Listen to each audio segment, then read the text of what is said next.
Good morning, guys, and welcome. Morning. Morning. Um,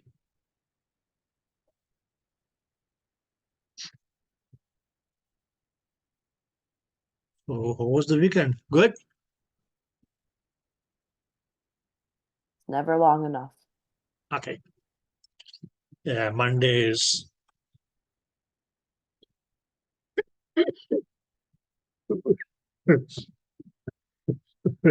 back to SOK SSDD. Okay, guys. Now,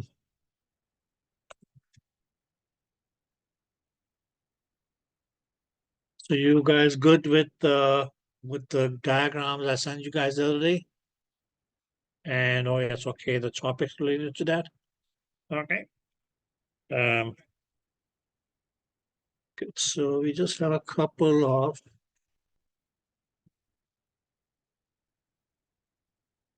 topics to talk about, and let's do that. Now, as far as the Venus hemodynamics are concerned,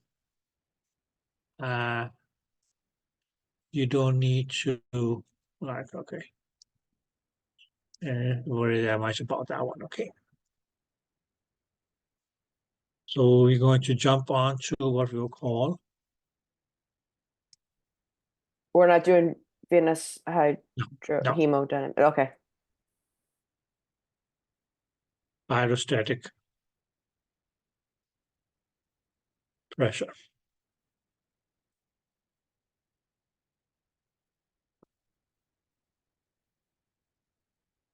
Now, first to understand hydrostatic pressure, let us talk a bit about what is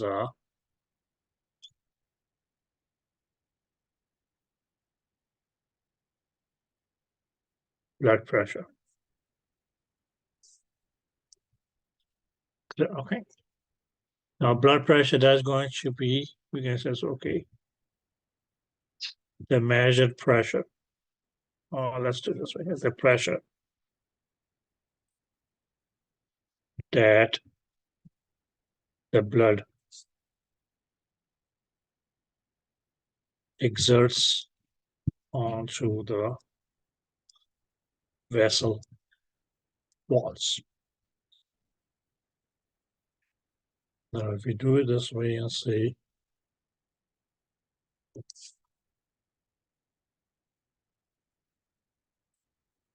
for instance, if we have a blood vessel, and we say, yes, this here was the blood vessel walls. Now, as the blood flows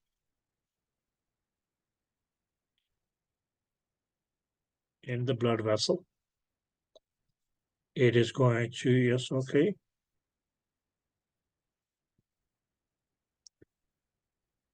put a pressure up against the vessel walls. Okay, and this pressure here, that is what we call the blood pressure. Did you guys get that? Yeah. Okay. Now, in clinical settings,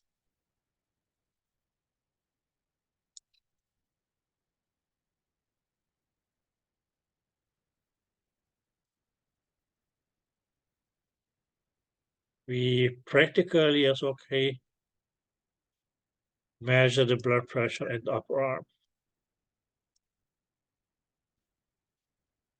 Here we used the brachial artery. Okay. Is that clear? Okay, so we use the brachial artery. Now, what we mainly will say here is that, yes,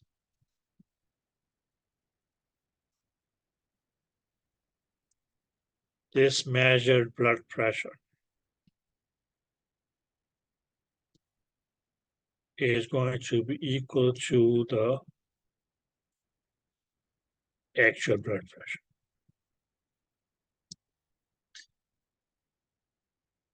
Okay, and why is that? That's because it is measured at the same level as the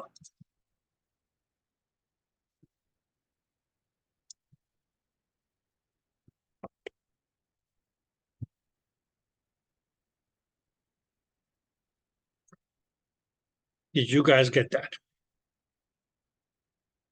So when a patient, yes, okay, is sitting down and you are measuring his or her blood pressure in the upper arm using, yes, okay, the brachial artery, that blood pressure reading that you get, let's say, yes, okay, for instance, okay, 120 and 80 is going to be, okay, this is going to be, yes, okay, your measured blood pressure.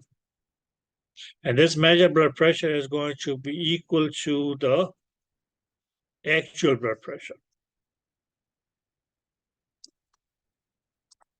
And why is that? Mainly because, okay, we take that measurement at the level of the heart.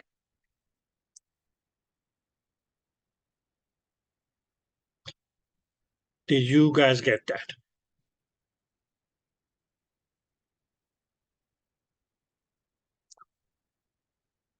Yep. That mainly, yes, okay, just brings us on to, yes, okay, now talking about, it's okay, what is the hydrostatic?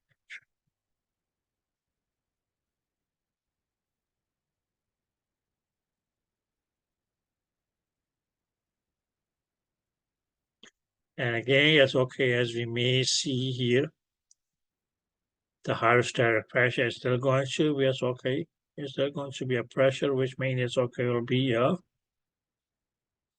pushing force.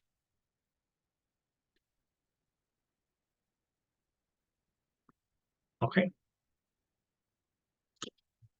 But the reason that we call it hydrostatic pressure, that's going to be, it's okay, due to the, let's say, it's okay. Now I may say something that's due to the weight of blood. Okay. Now the reason that they use the word hydro here is mainly, it's okay, because, well, okay, hydro means, it's okay, what it meant, water or something related to water. Okay. But, okay. So don't say it's okay, where's the blood here? I mean, it's okay, because this hydrostatic pressure here is meaning it's okay going to affect your measure blood pressure. So it's going to be, okay, the effect of the weight of the blood that is going to, okay, affect your measured blood pressure. Okay. Now, just to look at it, let's say that, okay, yes, we have a vessel. We have a vessel. Okay. Now in this vessel here is, okay,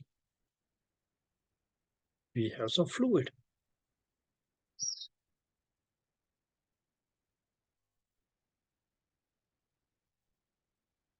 Did that make sense? Okay. Now, if we, for instance, okay, measure the pressure here. Right, okay. Let's say it's okay, here our pressure was 100 millimeters of mercury, for instance. Or we can even say water, that's fine.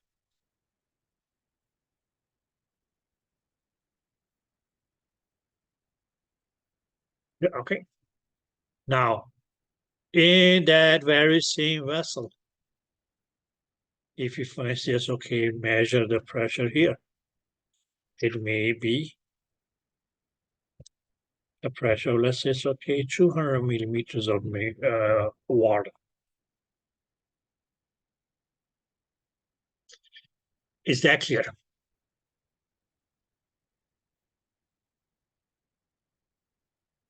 Clear, Yeah. okay.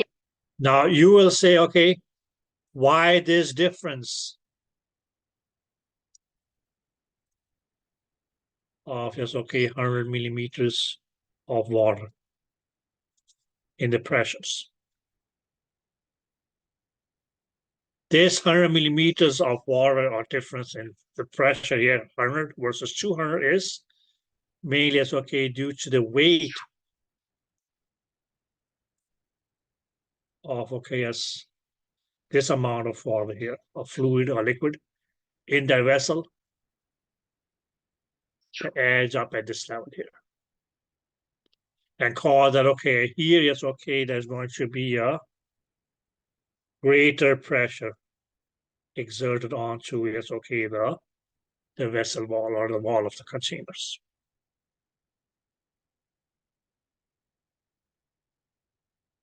Okay, so maybe it's okay, the pressure that adds up here due to the weight of the, in this case, it's okay, the liquid, that is what you will call the hydrostatic pressure.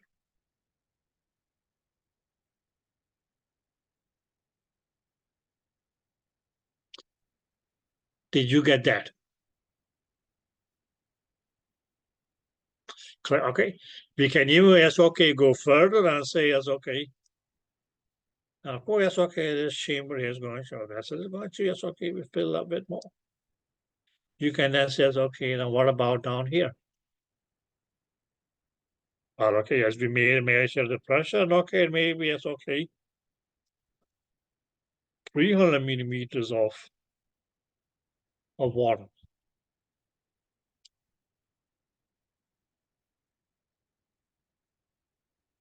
Okay, and now why this additional pressure? We can say it's okay, mainly because this here is okay as another 100 millimeters of water pressure. Okay, where you can say it's okay, this hole here is okay, is going to be as okay, a total of 200 millimeters of water pressure.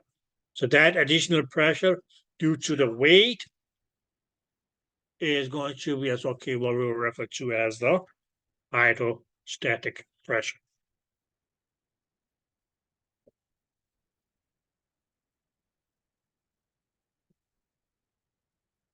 Did you guys get that?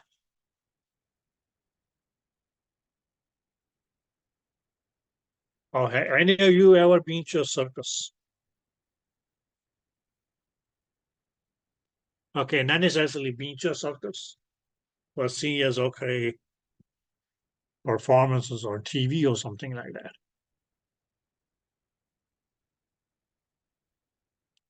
Have you guys seen people making, yes, okay, a human pyramid? Okay. Now, in that pyramid, who is going to, yes, okay, be carrying the most weight? The bottom. The bottom one, right? Okay. Yeah, okay. Because that's okay, the weight that he or she is going to, yes, okay, be carrying is going to be, yes, okay, the weight of the person standing on top of him. And on top of that person, on top of that person, on top of that person. Did that make sense? Okay, so the person below me, that's okay, carries the weight of the people who are standing on his or her shoulder, or on top of the person on his or her shoulder, and so on, so on. Did you guys get that? Okay, so yes, okay, blood, yes, okay, one of the things that is okay may cause us okay blood to yes, okay sink to the feet is the due to the pull of gravity. Right, okay, okay. It's going to be the pull of gravity, but you can also say, okay, there's going to be a greater blood pressure in the legs than compared up here. Why? because the pressure in the legs is going to be affected by the hydrostatic pressure, the effect of the weight of the pressure of the, or the weight of the blood.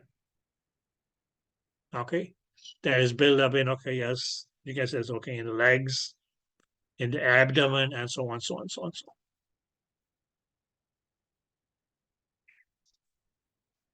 Did you guys get that? Okay. Now, please, please, please, please, please, please, please keep in mind that, because that's the measured blood pressure is only affected by the hydrostatic pressure.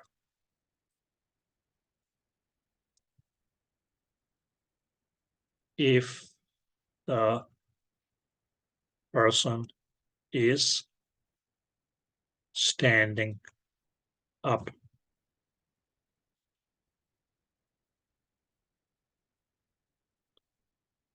Yeah.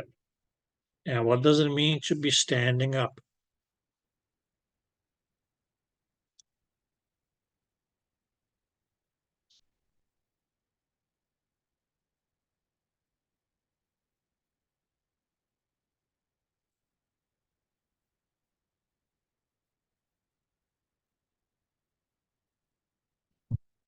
Yeah.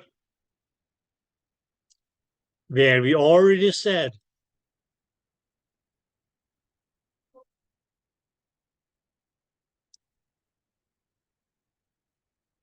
that the measured blood pressure here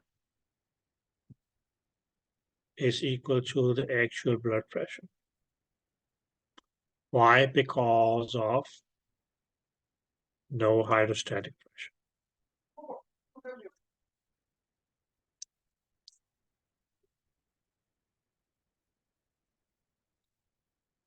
Did you guys get that? Why no hydrostatic pressure? Because it's at the level of the heart.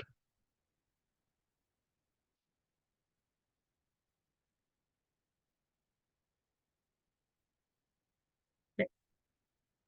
Did that make sense? Whereas, yes, if we measure the blood pressure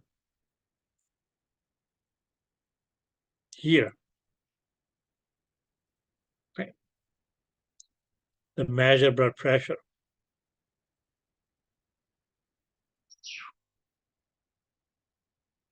let's do it this way.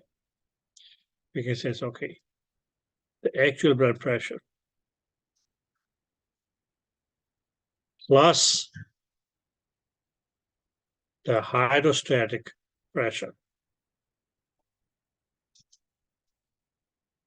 is becoming the measured blood pressure. And the question is, then what is going to be the hydrostatic pressure here at this level, at the level of the waist? 50 millimeters of mercury.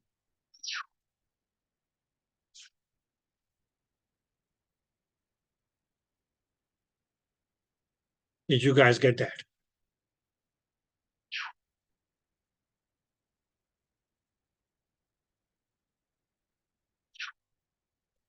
Now, if you say the next level, which will be the knees.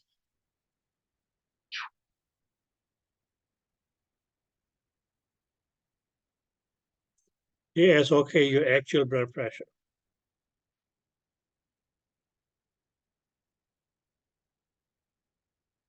Plus the hydrostatic blood pressure.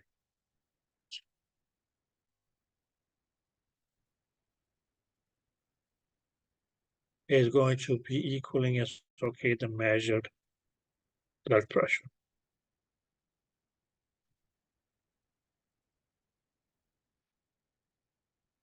The question just arises, okay, what's the hydrostatic blood pressure here? 75 millimeters of mercury.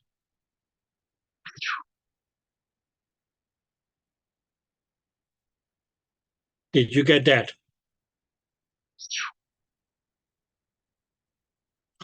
So this means, okay, this is okay at the level of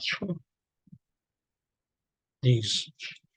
This is going to be okay at the level of waist.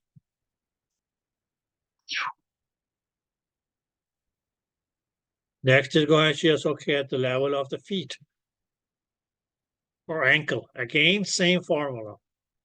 That your actual blood pressure plus the hydrostatic pressure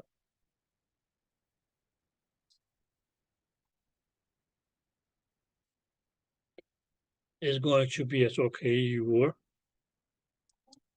measured blood pressure. Now, what is your hydrostatic blood pressure going to be here? 100 millimeters of mercury.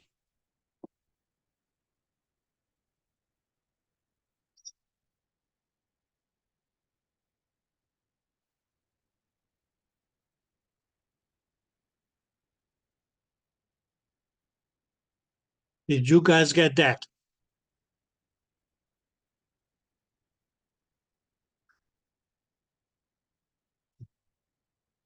Yes. It.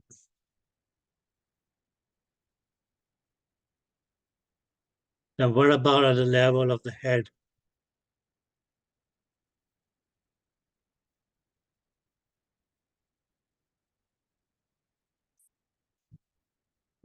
Okay.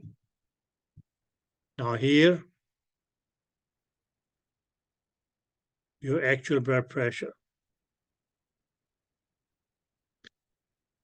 Now, plus the hydrostatic pressure is going to be equal to, yes, okay, the measured blood pressure.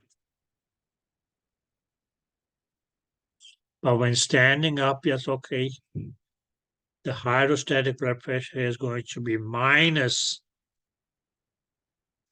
30 millimeters of mercury.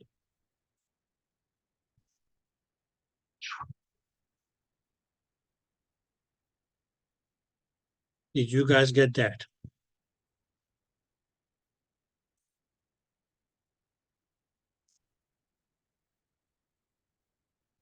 Yep. Where, okay, yes, if you know the answer and you raise your hand. If you know the answer to a question and yes, okay, you raise your hand.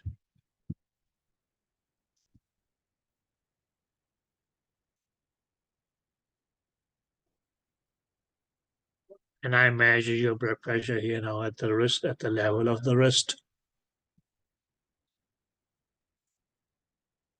In this case, it's okay, well, okay, yes. Your actual blood pressure is still going to be equal to, yes, okay, the hydrostatic pressure.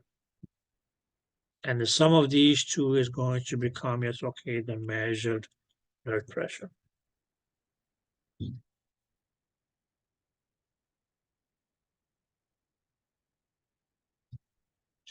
Okay, but this level here is okay, your hydrostatic pressure is going to be minus 50 millimeters of mercury.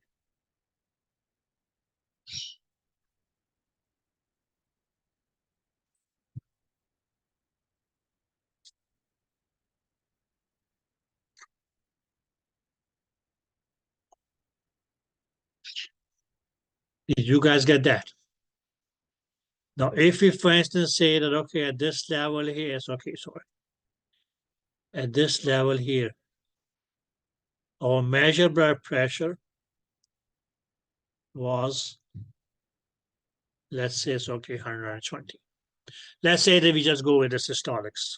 But please keep in mind, guys, okay, both of these is okay, hydrostatic pressure is going to affect the, both the systolic equally and the diastolic equally and evenly. Okay. Okay. But what we get here is that, okay, yes, the reading that we get is 120. Why? Mainly because, okay, the measured blood pressure is equal to the actual blood pressure. Or even if we set it this way, that, okay, yes, the measured blood pressure plus, yes, okay, the hydrostatic pressure. Oh, sorry, the actual blood pressure plus the hydrostatic blood pressure is going to be equal to, yes, okay, the measured blood pressure. But we say, okay, 120. Here our hydrostatic pressure was 0. So that's okay. It is still going to be 120. Did you guys get that? Yeah. Good. Now for that very same person, with him or her having his or her arm hanging down, standing up, and okay, yes, we measured the blood pressure. Let's say it's okay at the wrist. Now, what was our actual blood pressure? That was 120. But, to that we have to add the hydrostatic pressure, which was going to be 50. So yes, okay, if we measure the blood pressure at the level of the wrist, with the arm hanging down like that, we will get a measured blood pressure, which was going to be 170.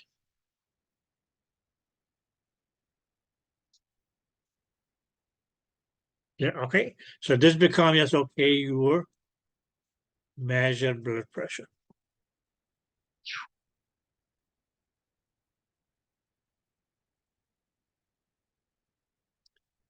Yeah, okay. So if they say, yes, okay, that your measured blood pressure at the level of the wrist was 170, and they ask you, yes, okay, determine or calculate the actual blood pressure, then we can say, okay, the measured blood pressure from which, yes, okay, would subtract the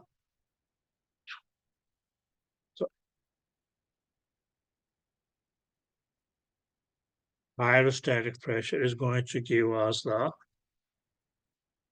actual blood pressure.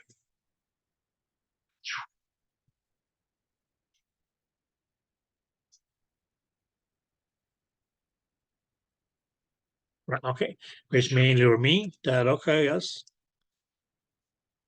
170, from which, yes, okay, you subtract 50, and that's going to give you, okay, the actual blood pressure, which is going to be 120.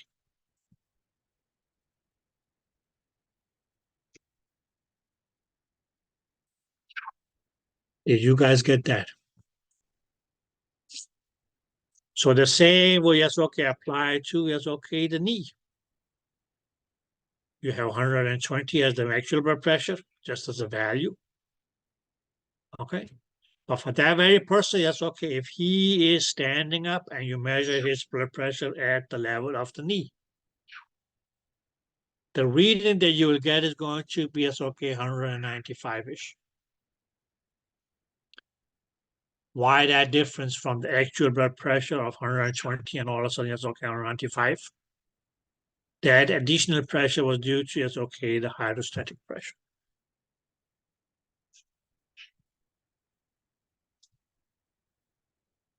Okay, where we mainly can say that, okay, yes, the measured blood pressure is not equal to the actual blood pressure.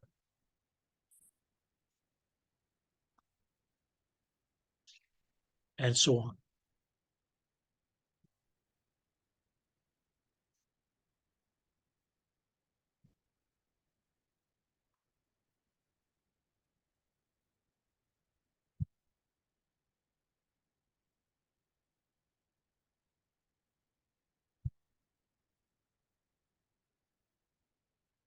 Did you guys get that? Now, have any of you ever seen those? Well, okay, they're automatic, or what you want to call it. Blood pressure readers that you can tie around your wrist to measure blood pressure.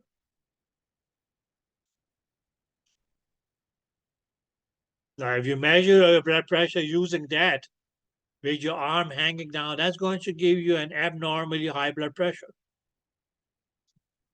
That's why the directions is or are that, okay, let's tie that cuff around your arm, and okay, let's bring your wrist up to the level of your heart, and then record the blood pressure. Now, why is it asking you to bring your wrist up to the level of the heart?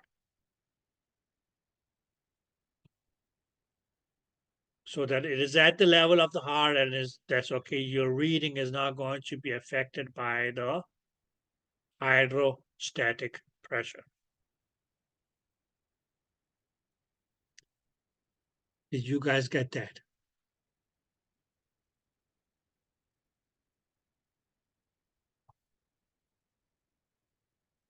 Okay. So your measured blood pressure is going to be equal to the sum of the actual blood pressure and the hydrostatic blood pressure.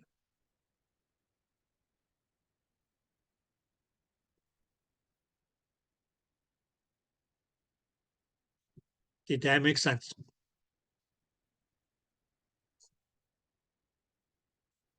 Okay.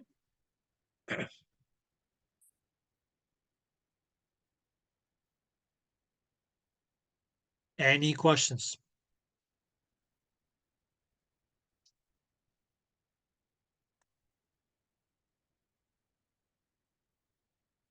No. It,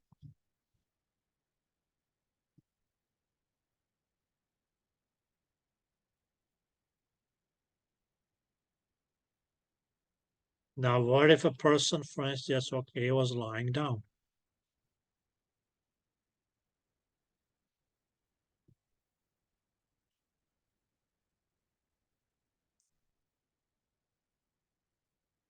And we can use, okay, say, okay, he or she has, okay, let's raise his hand up like this.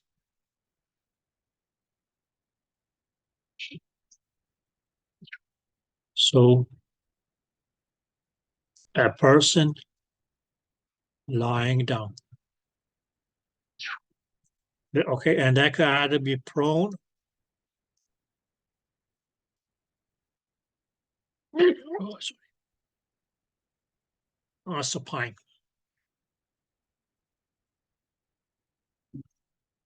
Okay, supine is meaning that's okay, lying on your back. Prone is lying on your stomach. Clear? Okay, so right now it's okay. This person, he or she is lying in supine position. Okay, but that's what you mean. You can say it's okay. The measured blood pressure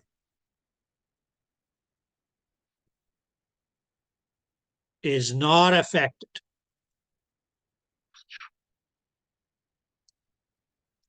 by the hydrostatic pressure.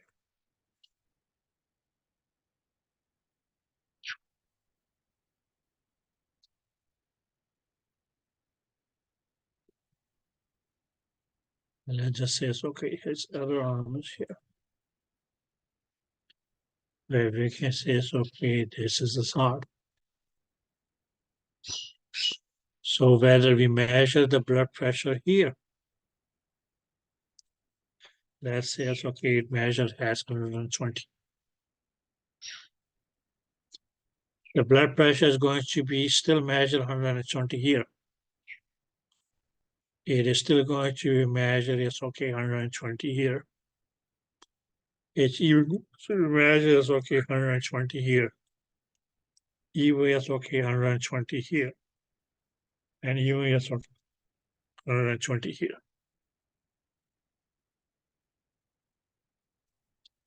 And the reason that it's okay are not affected.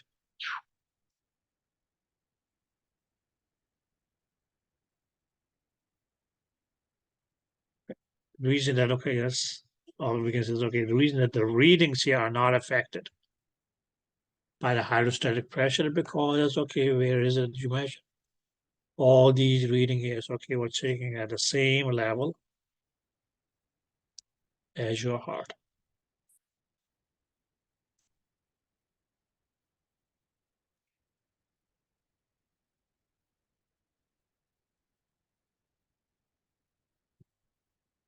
Did you guys get that?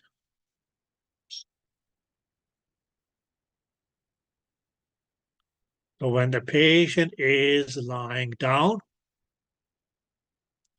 whether being prone or supine, the measured blood pressure is not affected by the hydrostatic pressure. And that's when we mainly can say that, okay, yes, the measured blood pressure let's put this here, at all levels are going to be equal to the actual blood pressure.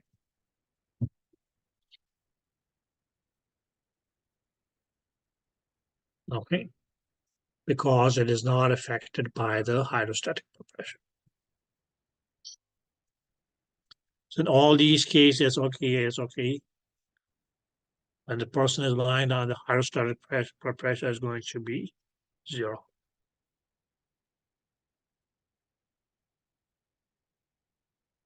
If you want to look at it that way.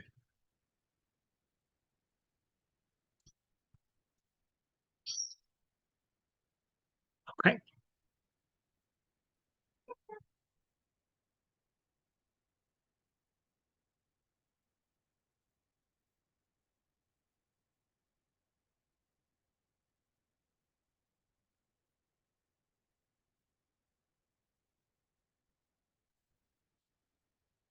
Any questions?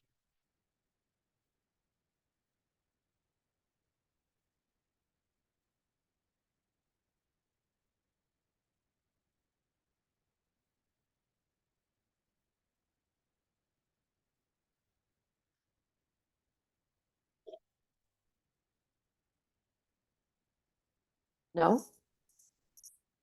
No questions. Good.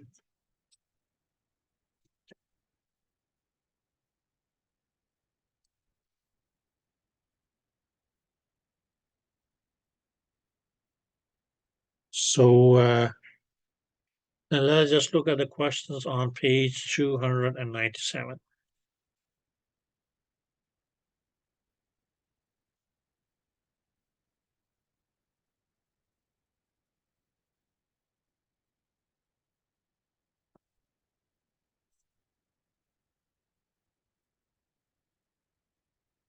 And that will be question number 1.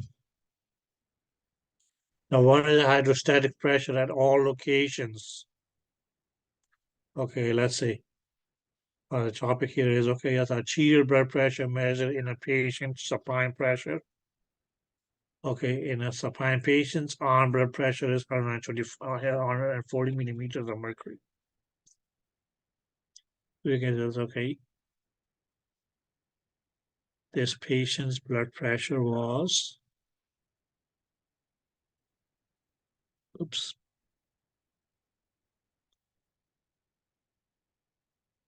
at this level here was 140 millimeters of mercury.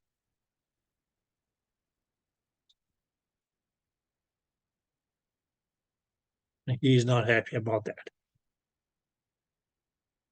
Okay. So the question is, okay, as what is the hydrostatic pressure at all locations within the arterial circulation? Now, what the meaning says, okay, that this patient is, okay, he is supine, which meaning will mean lying down. So at all the levels whether it was here, here, here, here, or here. At all these levels, yes, okay, the hydrostatic pressure was going to be equal to 0 millimeters of mercury.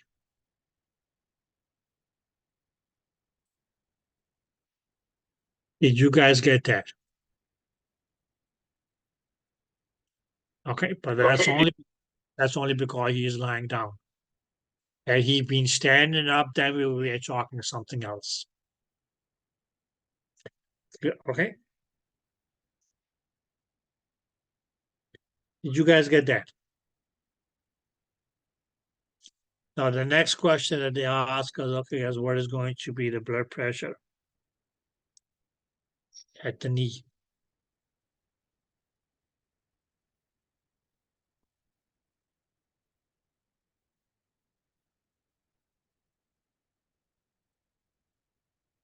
Okay. Now, here we can say, okay, the measured blood pressure was 140. But when you just, okay, add a 0 onto that,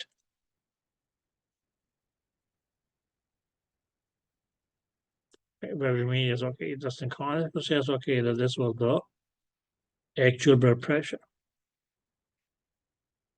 This is, okay, was your hydrostatic pressure.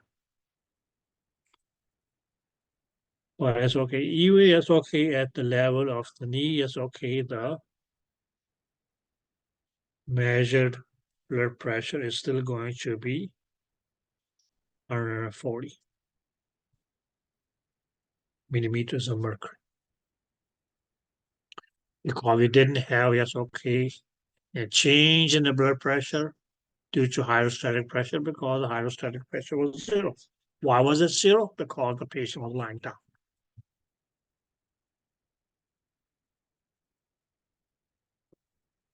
Did that make sense? Yep. Good. The next that they ask about is, okay, what is going to be, is okay, what is the arterial pressure in the carotid artery of the neck of a supine patient?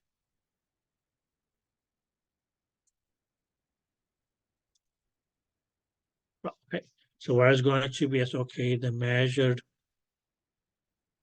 blood pressure at the carotids. Now it's the same thing. That's okay. This is going to be, it's okay. Again, it's okay, the sum of your two blood pressures, the actual blood pressure and the effect of your hydrostatic blood pressure. Which again is okay, here will be 0. So that's why we can say it's okay. Even it's okay when we measure the blood pressure at the carotids. Okay. They may go and say, well, okay, it's the same as the actual blood pressure, which is still 140. Now, some of you may go and say, it's okay, how do we measure blood pressure at the carotids? Please do not tie the cuff around the patient's neck and inflate that. Okay.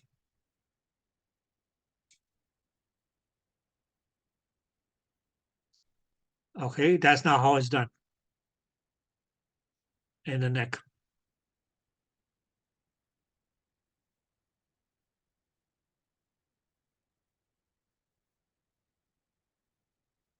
Okay, guys?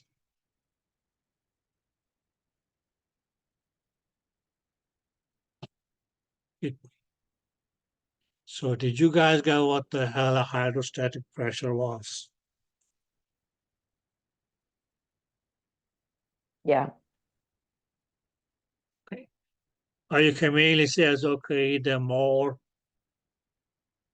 deep into the sea or ocean you get, or lake.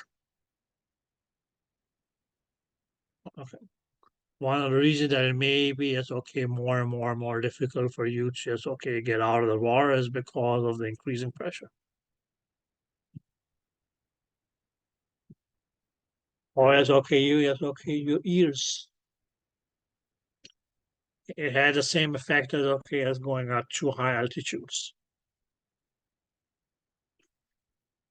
But it's okay, down there is due to yes, okay, the too high yes, okay, hydrostatic pressure of the water. But here it's okay, the hydrostatic pressure is just going to be it's okay due to the weight of the blood on the vessels.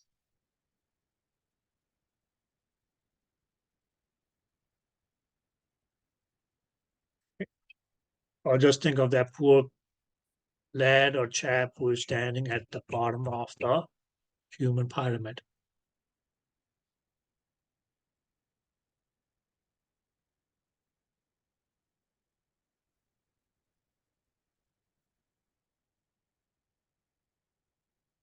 Yes, guys. Any questions? Anything anybody want to say?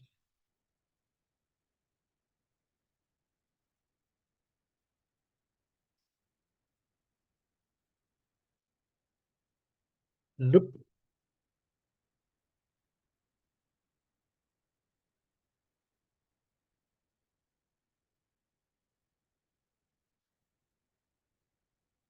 Okay.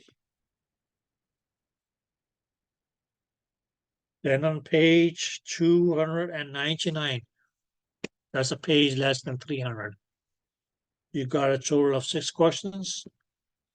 You got 10 minutes to do those, 5 minutes to fill up your coffee. And I see you guys at 10:05.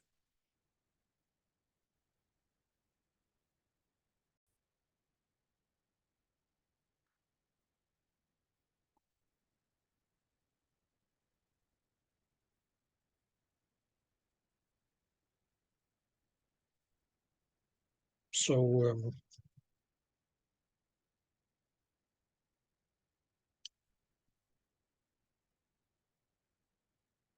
did you guys have any luck answering the questions?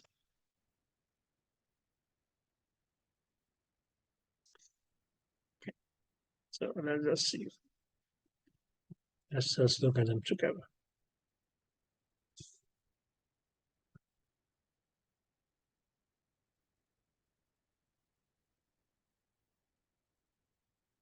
We are on page 299. And for all these questions here, it's okay, there's a common heading which says that the arterial pressure generated by the heart in a patient who is standing upright is 140 millimeters per of mercury. So we can mean it as okay, the measured blood pressure at the level of the heart is 140 millimeters of mercury. And what we have here is that the patient is standing up. So he or she is not lying down, whether that was prone or supine. Yeah, okay. Now, question number 1 says, what is the hydrostatic pressure at all locations within the arterial circulation? So, okay. Now, yes, okay, here is okay. What this is, okay, what is the hydrostatic pressure? And that is going to be, yes, okay, that additional pressure that will be added on to the measured blood pressure.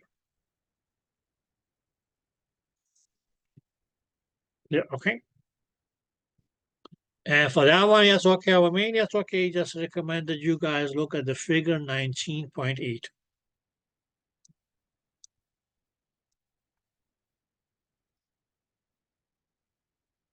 Yeah. Which means it's okay, just gave you, it's okay what I just did over here.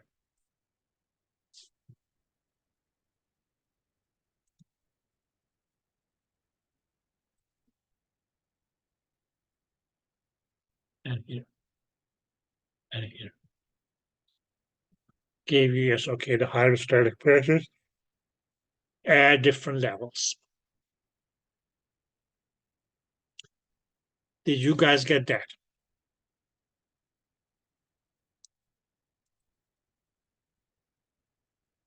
Okay, so we can mean this as okay, at level of head.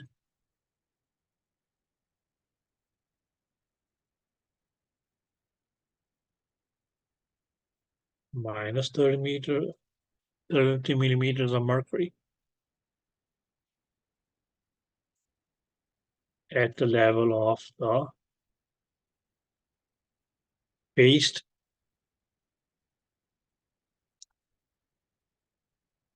50 millimeters of mercury.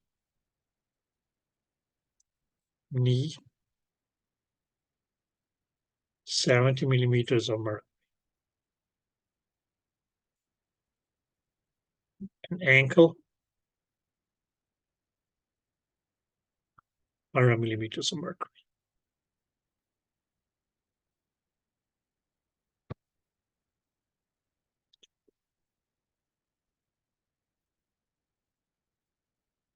Did you guys get that?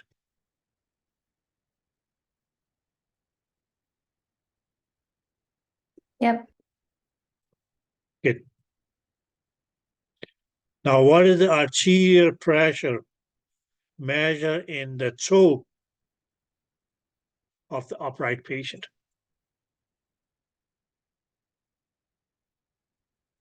Yeah, okay. Now here it's okay, you measure blood pressure is going to be equal to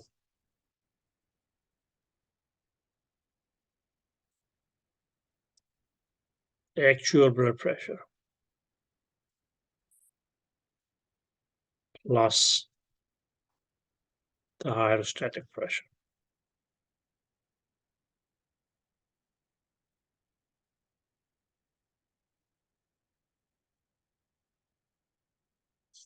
Yeah, okay. Now the actual blood pressure was 140. What was your hydrostatic blood pressure at the toe? Was 100. That's going to give you that, okay, that your measured blood pressure here will be 240.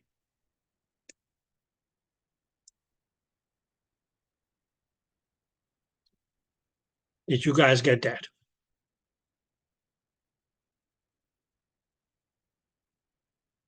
Yeah. Good.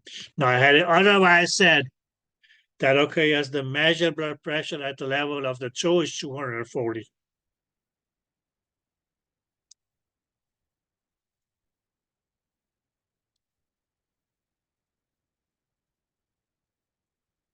Of the toe, for instance, was 240. But they ask you to, yes, okay.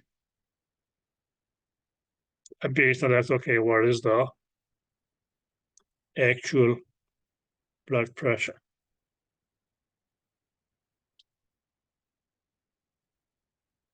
Clear, okay. Now for that, you just says, okay, the blood pressure that we measured at the toe was 240.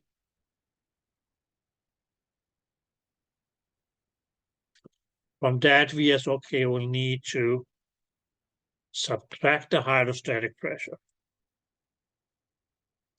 to actually is okay find out what the actual blood pressure of the patient was.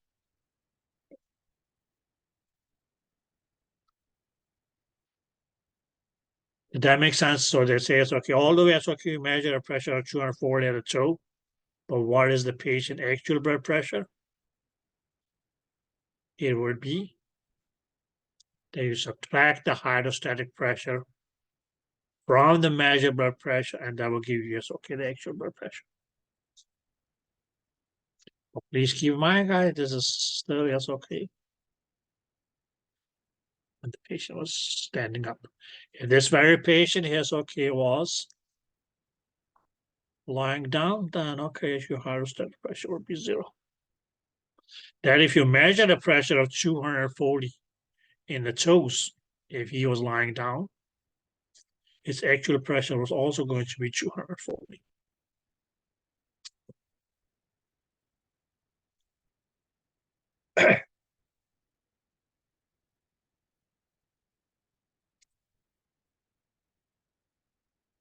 Did you guys get that? Yep. Good.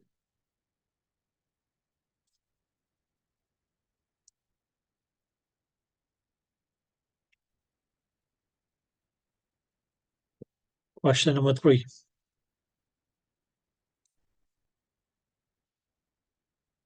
What is the arterial pressure measured at the level of the patient's knee? So it's the same, 240 plus, well, okay, the hydrostatic pressure at the level of the knee is 75.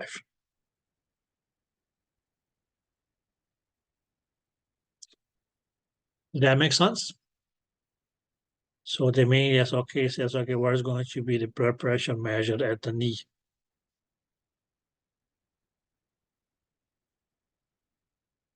It's going to be the sum of these two, which is going to be, yes, okay, 200 and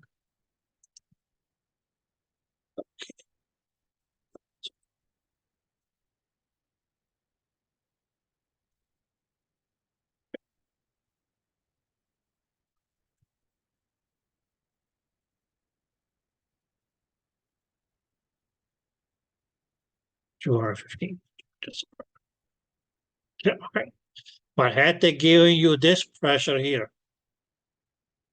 and says, okay, what is the patient's actual blood pressure? Then you just subtract 75 from 215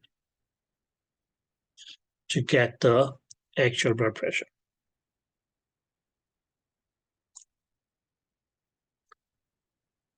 Did you guys get that?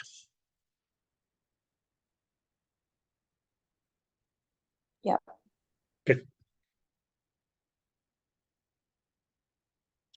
Now, question number 4.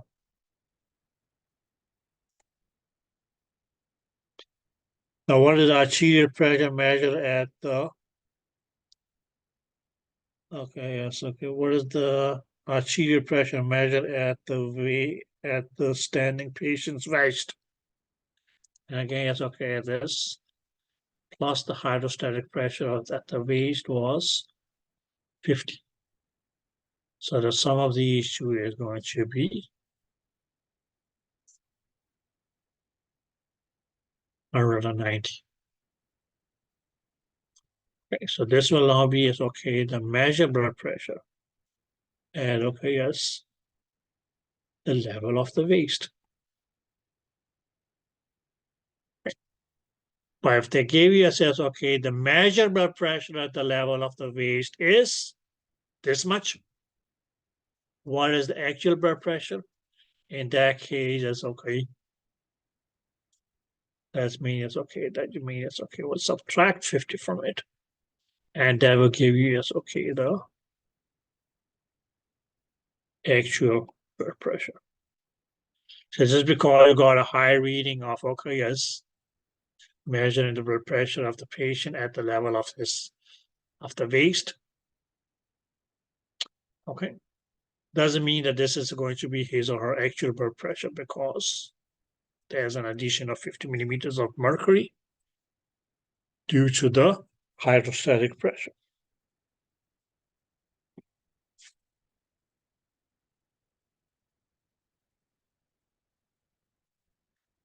Did that make sense?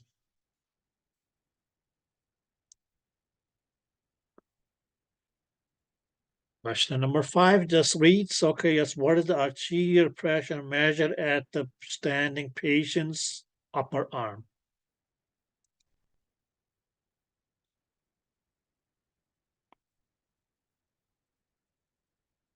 Now, his actual blood pressure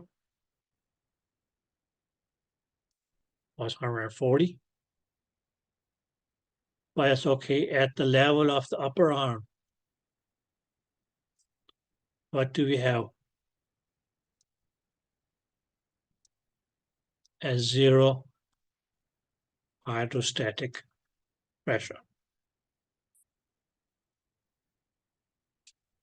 So at this level here, it's okay. The measured blood pressure is still going to be okay, just 140 millimeters of mercury.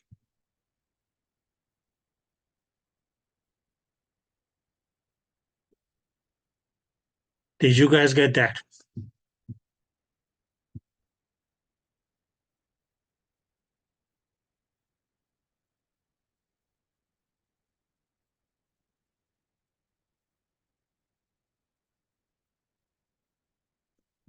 Did you guys get that? Yes. Good. Question number 6. Now, what is the arterial pressure measured at the finger?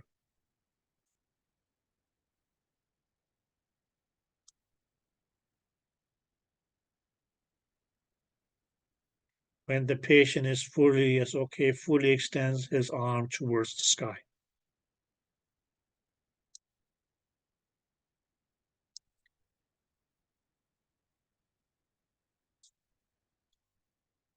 Now, what was the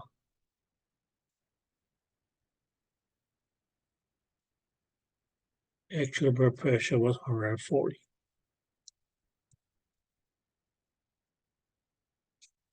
Now, what I said here was that our hydrostatic pressure here was minus 50. So here's okay. We actually subtract 50. And that's going to give us this measured blood pressure at this level here,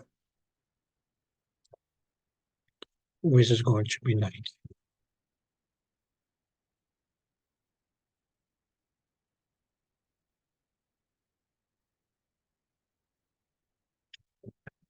Did you guys get that?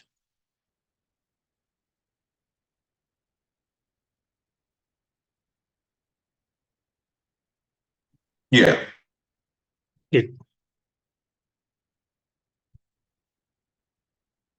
No, none of you probably have never served in the army, right? Yeah, okay. What is a punishment that you can be given if you are 2 minutes late for the morning parade or morning assembly? Push-ups? Okay. What else? You're so used to the push-up that it's just like, okay, it's just like fun.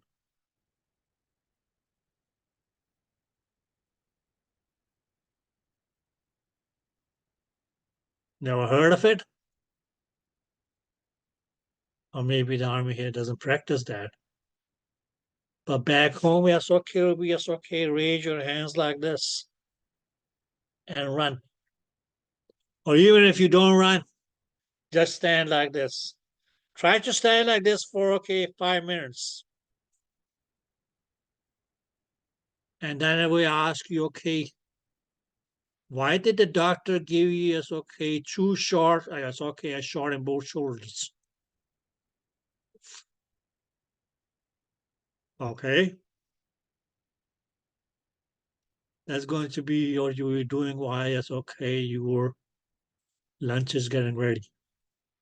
Stand like this. 5 minutes, 10 minutes. Okay, yes. And when you come back, yes, okay, I'll ask, how do your shoulder feels? Now to talk about, yes, okay, your fingers are going to be cold.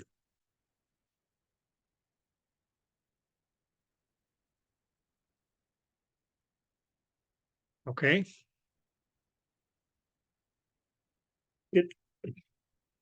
But that was pretty much about it. Any question, ladies and gentlemen?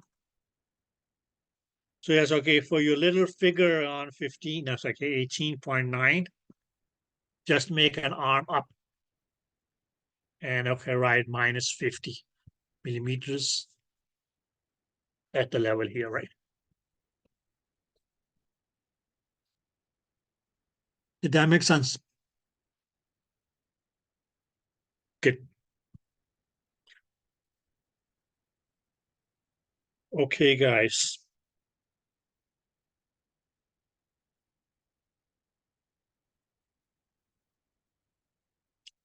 How many of you, okay, let me see. How many of you remember what happened when you were breathing?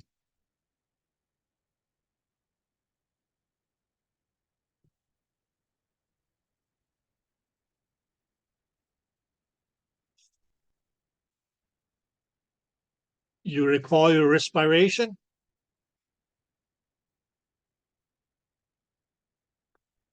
Or not?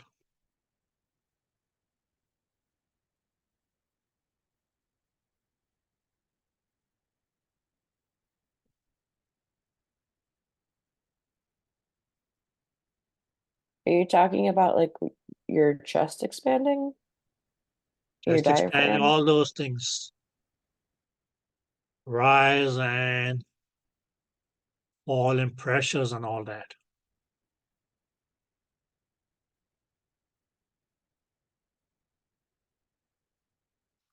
Not the actual, yes, okay, atmospheric pressures and so on. So values, no, not necessarily those, but just the general phenomena.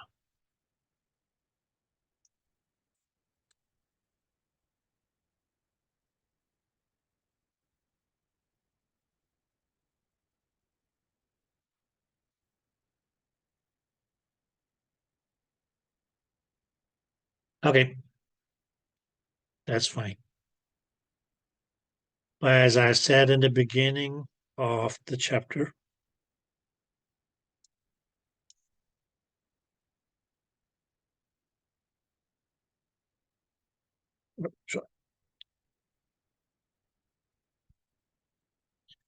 venous blood flow.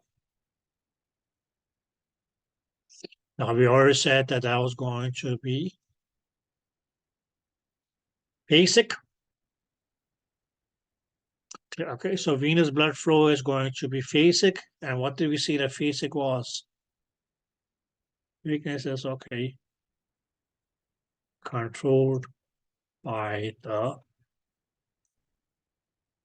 respiration.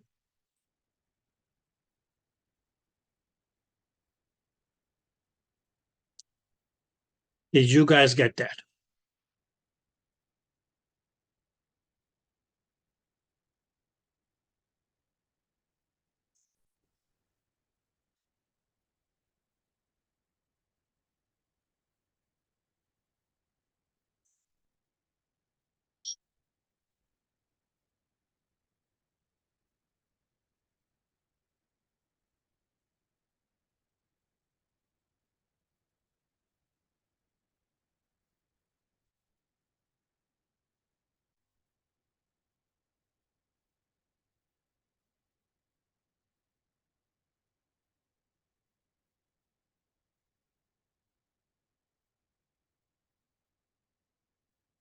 Now, guys,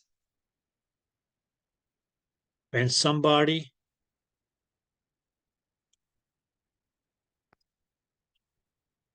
inspire or inhale,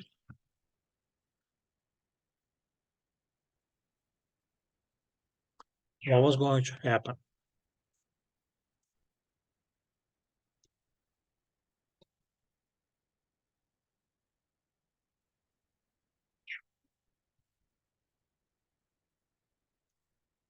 we can mainly say that, okay, yes, that dome-shaped diaphragm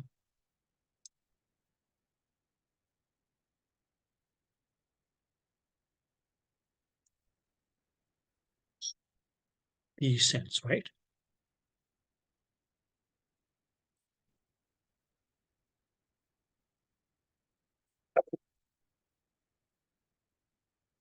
Did that make sense?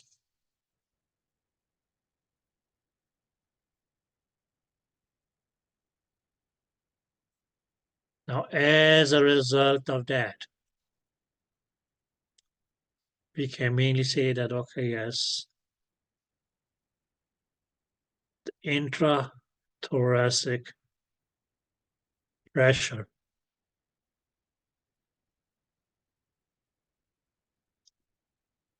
decreases.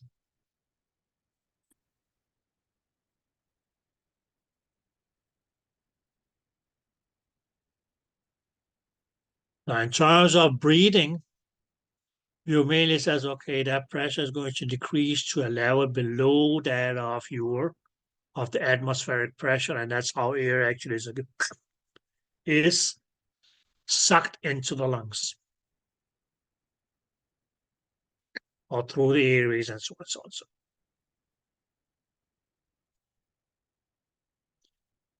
Clear? Okay. But we can actually say that this decrease in the intrathoracic pressure here actually is going to lead to an increased what we'll call is venous return.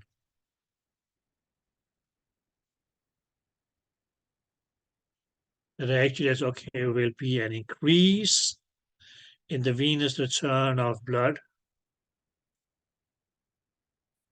from head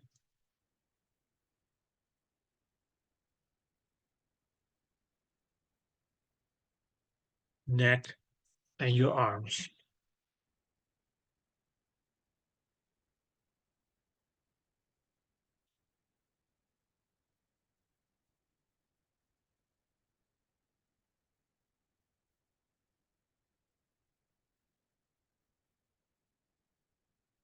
Did you guys get that?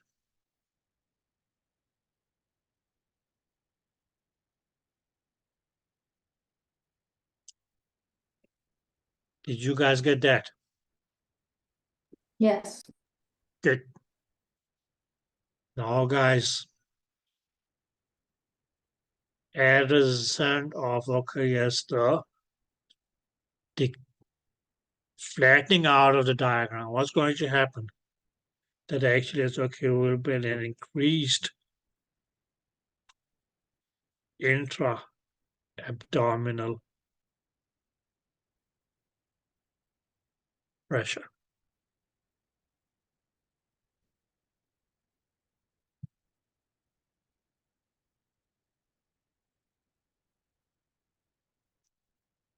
Is that clear?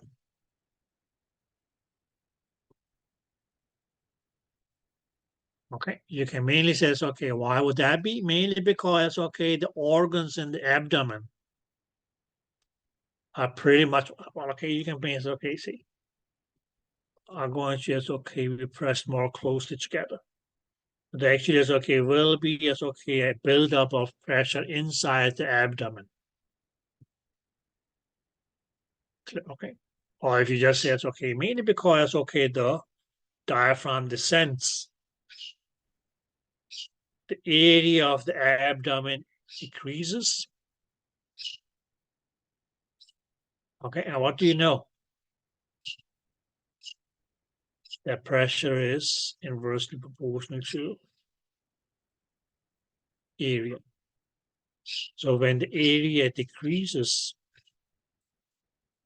the pressure increases.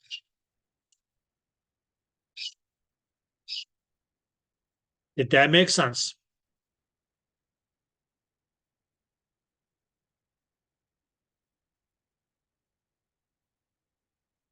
Did that make sense? Yes. Good. And what do we have? in the abdomen. You may just had veins that mainly as will receive blood from the legs. Now, guys, when these veins here are going to be because compressed due to the increased pressure of the organs and the abdomen. That pressure may going to affect the venous flow in the legs.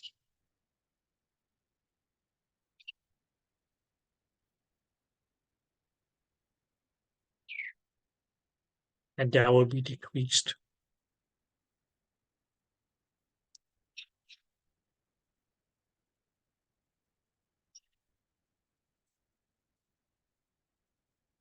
Yeah, okay. Now just keep in mind, guys, when we say venous flow, that flow is going to be in this direction, right? Okay, the blood flows from your toes, calf, thighs, exactly in this direction here because it needs to return back to the heart. But that flow is going to be reduced. Why? Because here in the abdomen, these veins here are going to the major veins here are going to be compressed due to the increased intra-abdominal pressure. Why do we get an increased intra-abdominal pressure? Because the actual area of the abdomen decreases by the descending of the diaphragm during inspiration.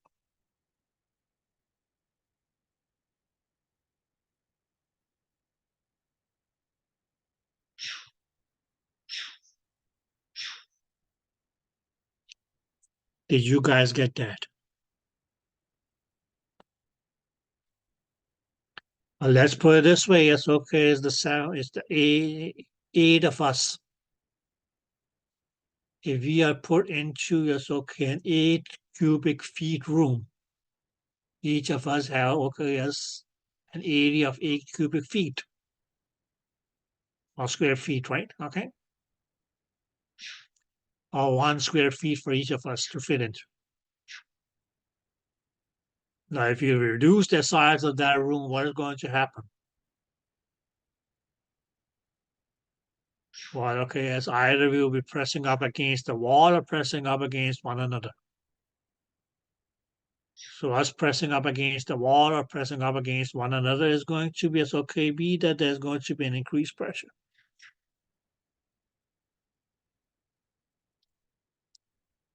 Right, okay. Let's put it this way, it's when we decrease the area, we'll decrease the wall pressure. When you breathe in, the area of your abdomen actually is decreases. Okay. And due to that, that's why the pressure in the abdomen increases. Okay.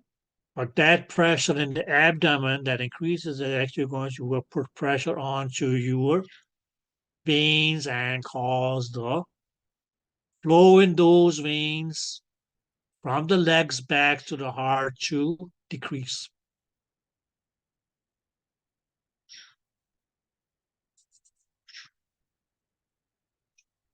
Did that make any sense? Okay. And mainly because, as I said earlier, that veins are low pressure blood vessels. Okay. But they are easily compressible or easily compressed compared to arteries. Because arteries are going to be high pressure blood vessels.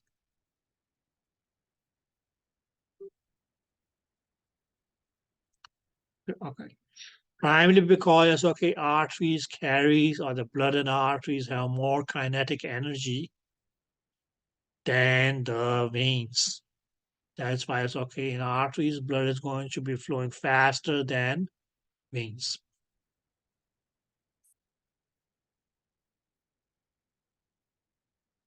As well. Okay. As I say, as okay, arteries were donuts, veins were onion rings. Clear? Okay. If you take an artery and a vein, yes, okay, right next to one another, which is okay, may have the same diameter, the pressure in the vein is going to be lesser than that in the artery.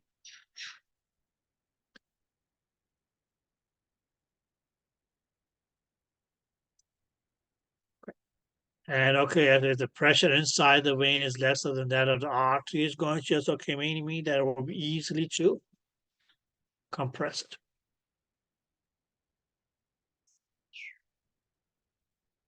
Did you guys get that? Yeah, okay. Now, if you just look at it,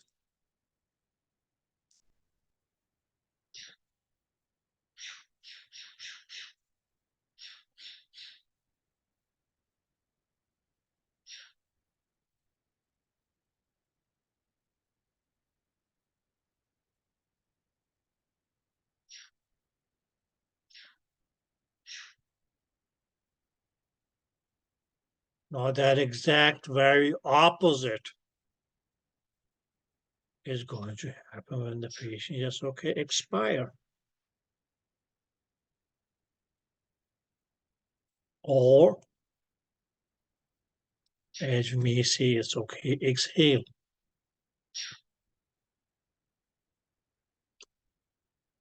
Okay. Perimenicus says, okay, this was the diaphragm. It is going to just okay, go back to that dome shaped.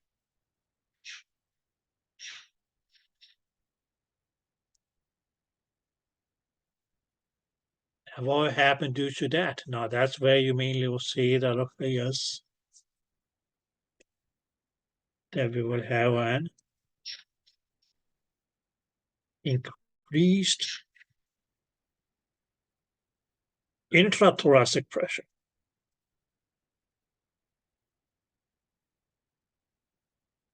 Now, as far as the air is concerned, yes, okay, that's going to push the air out.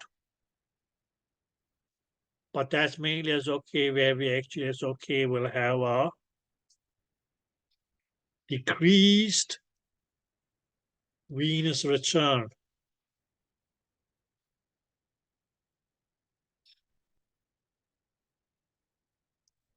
Did you guys get that? Whereas on the other hand, what happens in the abdomen is okay, we have an increase in the area of the abdomen, right? Because okay, before the abdomen was just here. Because of the diaphragm being yes, okay, pushed down. Now all of a sudden, yes, okay, when the diaphragm is okay, reaching that dome shape appearance, it means okay that now the area of the abdomen is going to be increased. And we just know that okay, yes, pressure was inversely proportional to area. So when the area increases, yes, okay, there will be yes, okay, decreased intra-abdominal pressure.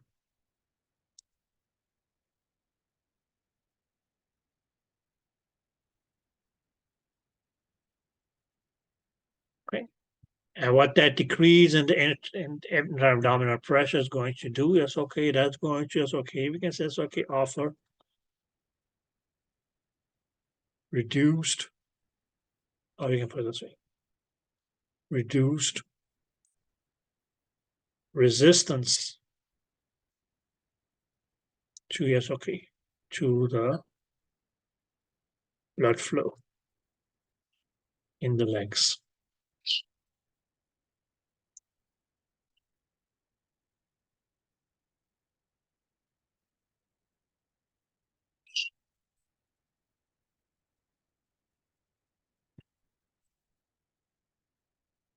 And lesser resistance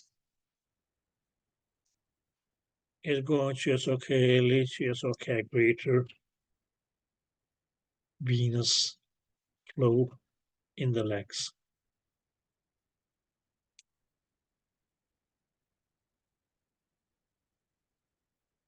So that's what happens when you breathe in and breathe out.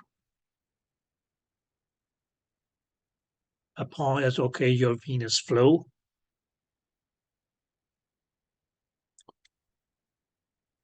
which was a phasic form of flow. Why? Because it was controlled mainly by the respiration.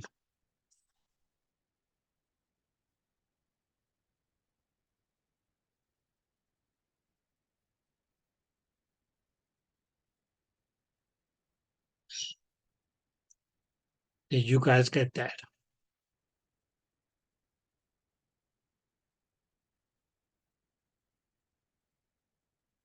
Yes. Good. So two things, guys. What did you learn from here? One is, why is it that as you may ask a patient to take a deep breath and hold his breath or hold her breath? There can be two reasons. Either because you want to visualize abdominal structures, which otherwise will be covered by cover is always be in the field where you have your ribs. So that's by asking the patient to breathe in and hold his breath. The diaphragm actually pushes on those structures and keep them more easily visible, or make them more easily visible as when scanning from the abdominal areas where you're not going to be interfered by the ribs. The things such as yes, your spleen.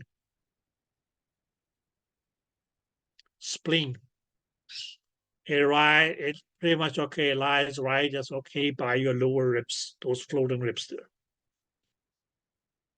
Okay, like that. Okay, your liver. Okay, so that's that as well.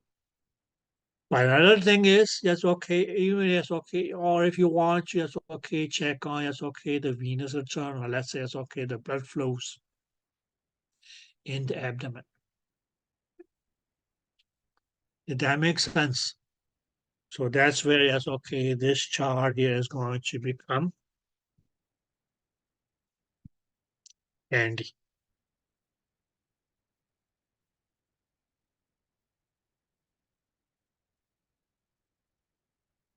Did you guys get that?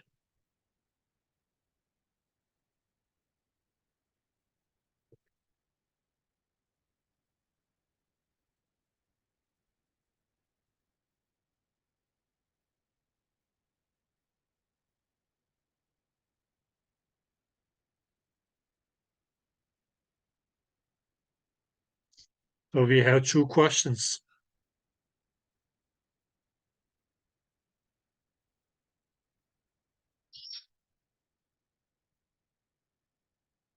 Normally, what happens to the venous flow in the legs during inspiration?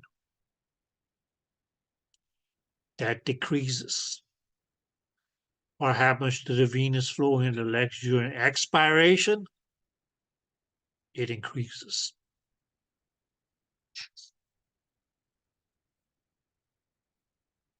Did that make sense?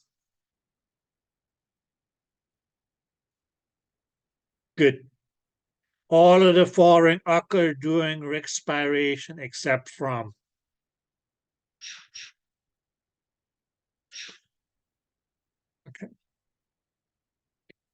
the venous return to the heart decreases. That happens. Why would that decrease?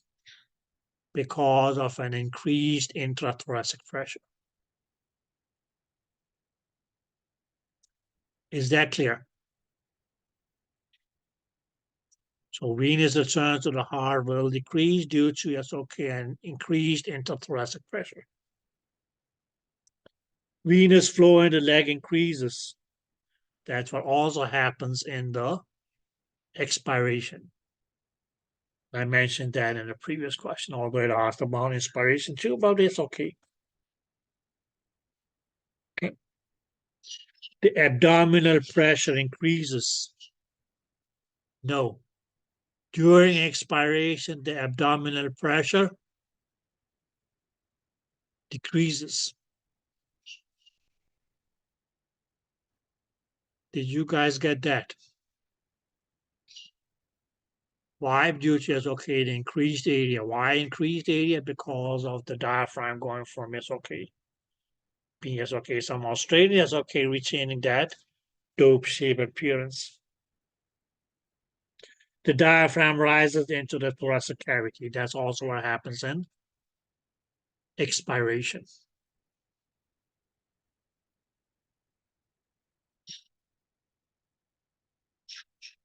Any questions? So this was how, yes, okay, your phasic flow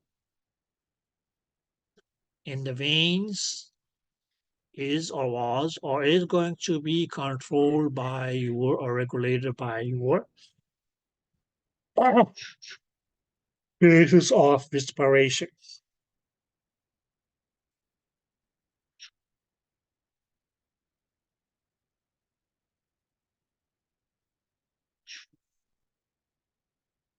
Capiche or no capiche?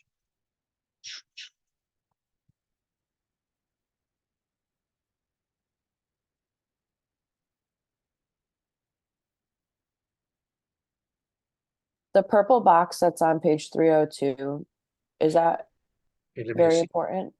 Okay, let me see. Purple box. Every purple box is important, yeah. Purple boxes are purple because they are purple. Now, why are they purple? Because they want to catch your attention. Now, why are they there to make you catch your attention? Because they are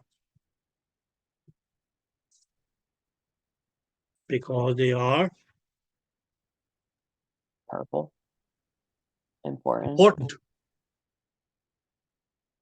So yes, okay, whether you want to make a diagram like okay, as three happy men or women breathing in and out, as I did. Okay, where you want to look at okay as figure 215, 1118, and 1112, 11 8, 11, 18, 11, and 11, 18, 12. Or you want to yes, okay, read this box here.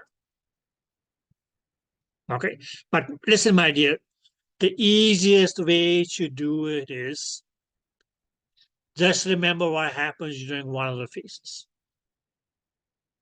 And the exact opposite is going to happen during the other. So you say, I just want you to remember as okay, what happens in inspiration. Because your expiration is just going to be the exact opposite of that.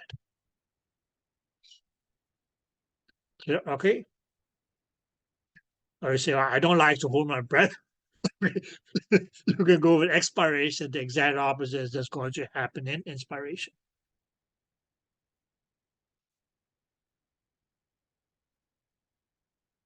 Did you get that?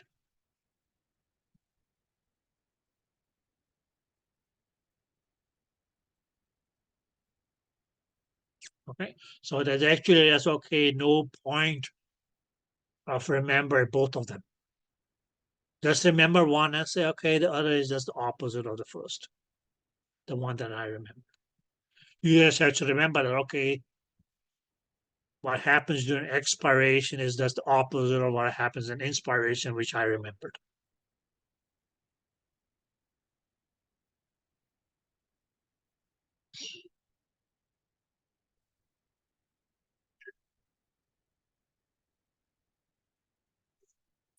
And you don't really have to remember it. As long as you know it's okay, what physical changes, that's okay, happens to, yes, okay, as you breathe in and or as you breathe out.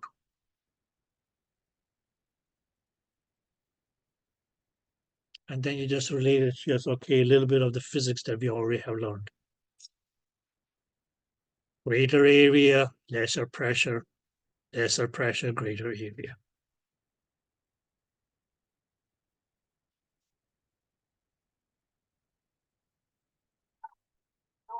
Yeah, right. Just remember that veins are easier compressed than arteries, because it is going to be as okay, you can say it's okay, tug of war of the pressure that you apply on a blood vessel versus the pressure of the blood within that blood vessel itself.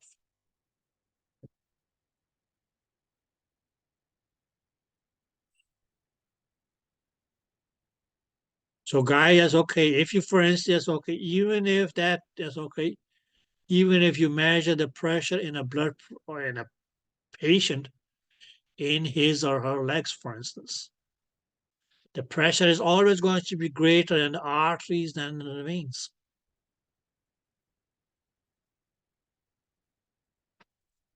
Okay.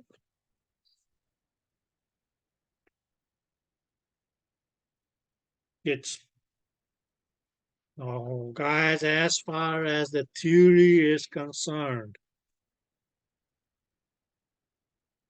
as far as okay, the theoretical topics of chapter 18 is concerned, this is all that I could offer. Okay. Now, when I say one thing, please try to understand the first couple of topics. What is velocity? What is speed?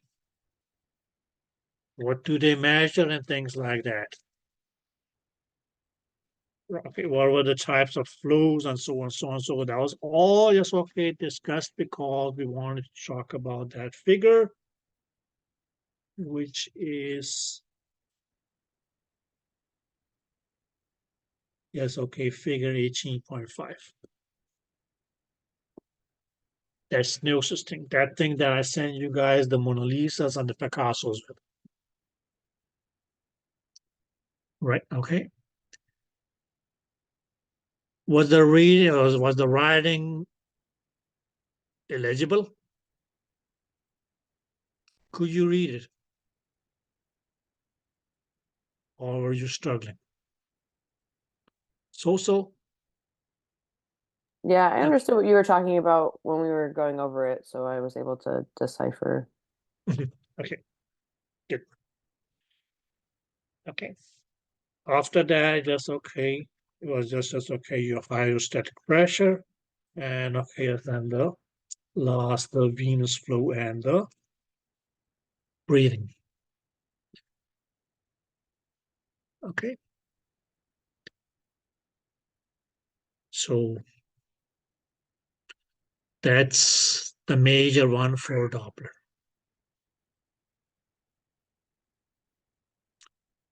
Okay, which will be as okay, the next chapter. But before we get to that, guys, not so fast, okay? Now there are some questions at the back of the book. From page 520 to page 523. From question 474 to 490. And what I would recommend you guys do is look at those questions. Now, with that said, yes, okay, you probably won't find much questions about, yes, okay, what happens at the stenosis. Okay? So please go over it again. If you still have any questions about that, please feel free to ask. But what I would recommend you guys doing is That's okay. Try to just okay answer these questions here. Okay. So it's approximately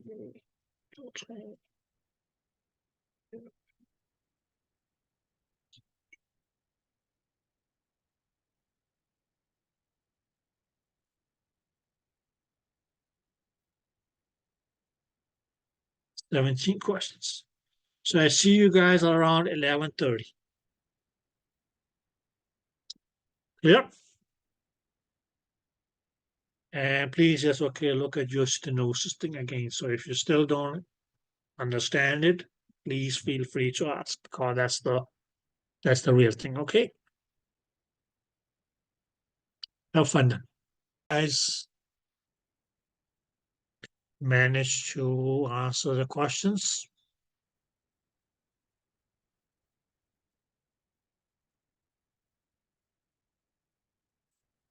Let's just go over them together and see if we can play some games.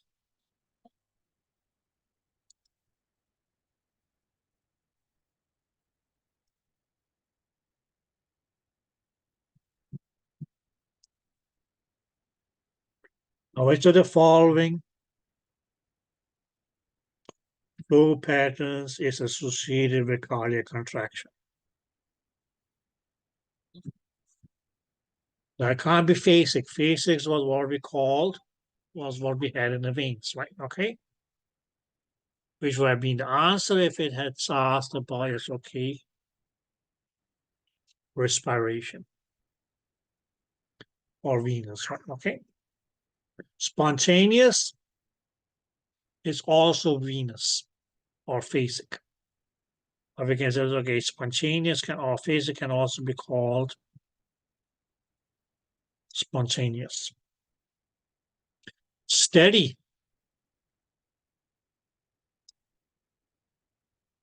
There was, or you say, I mean, yes, okay, it was going to be, yes, okay, pathological. Pulsatile.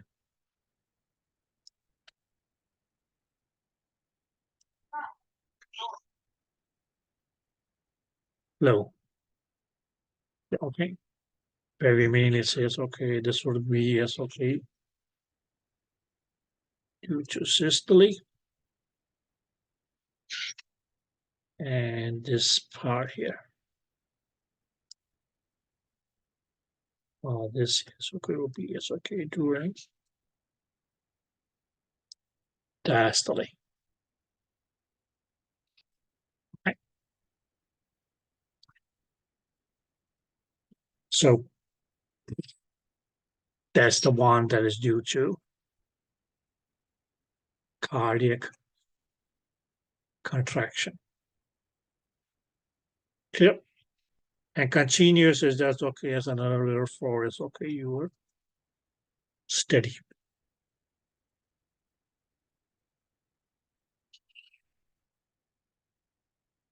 Question 474. Oh, 75, sorry.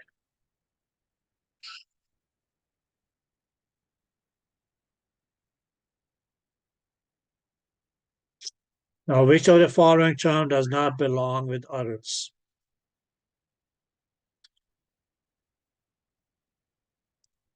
Now we say yes, okay, phasic. Well, okay, what was that? That was related to yes, okay, venous blood flow.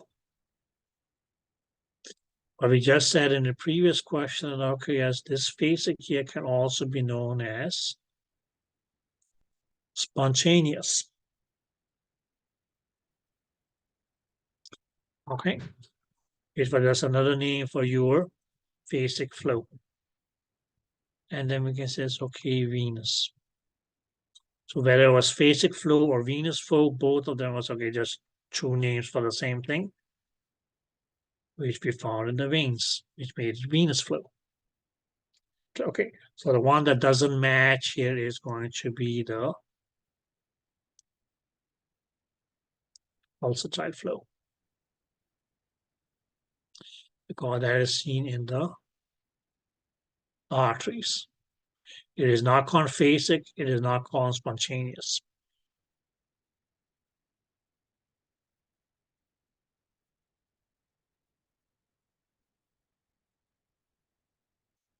Did you guys get that?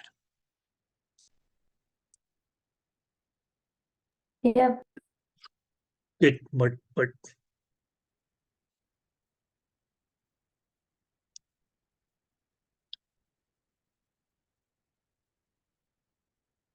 476.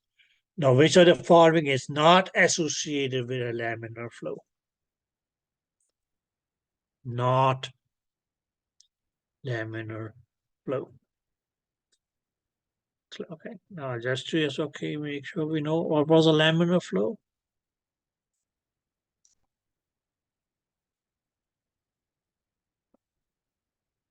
This was a laminar flow. It we could say yes, okay, was layered.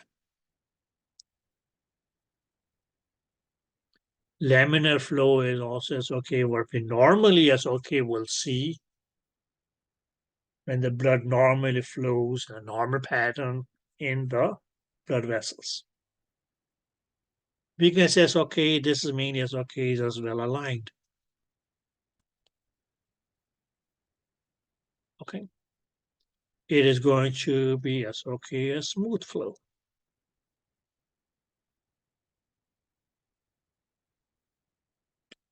Okay. Whereas what was not aligned, or what was not smooth, what was not in layered, what was not normal, is chaotic. But this chaotic flow is mainly going to be a chaotic flow, or mainly going to be what we call turbulence. Now, why is it chaotic? For two reasons. Due to its different speeds.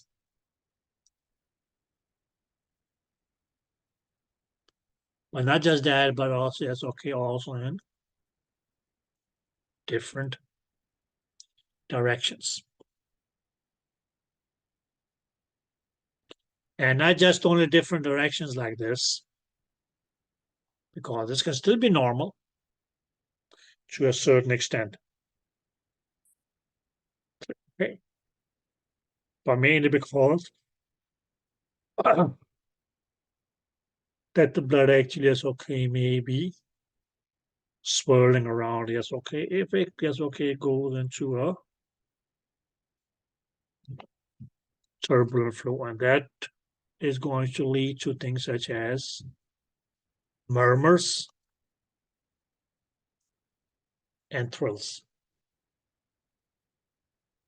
So from A to D was all yes, related to your laminar flow. E as an elephant, yes, was chaotic, which means yes, we're referring to yes, you were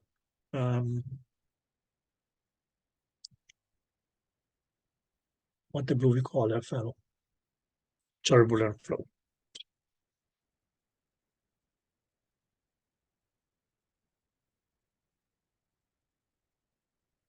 Is that clear, guys? So that was the one that was not laminar. Did you guys get that? Yeah. C.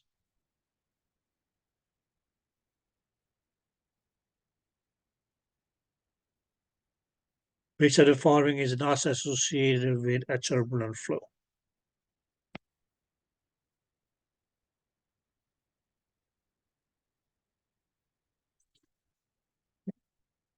Now, option one, that's okay. So yeah, not turbulent flow. So meaning it's we have A, we have B, we have C, we have D, and we have E. Okay, where we mainly says out of these 5 options here, one is not turbulent. Now, if we look at the first one, it says parabolic.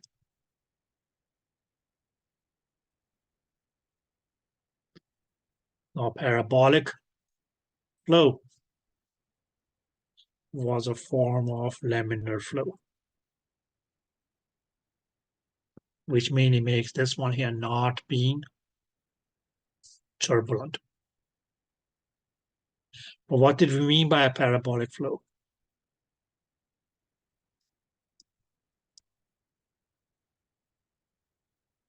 Now we can say, okay, it was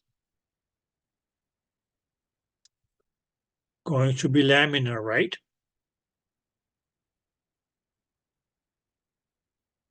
Right? Yeah. But what makes it parabolic? Because, okay, we can also have another kind of laminar flow, which was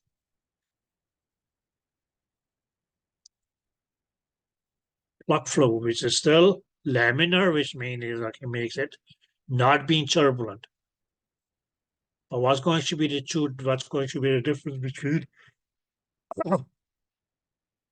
these two here? Plug versus parabolic.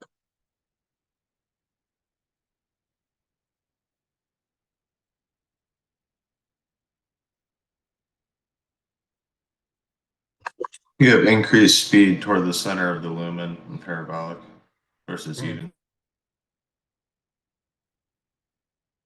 Okay. Here is okay, the speed was all the same. So these were cars, okay, they were all cross the finish line at the same point.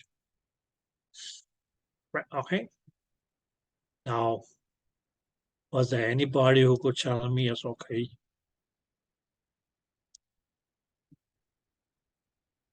Why parabolic has a lower speed at the periphery of the blood vessel?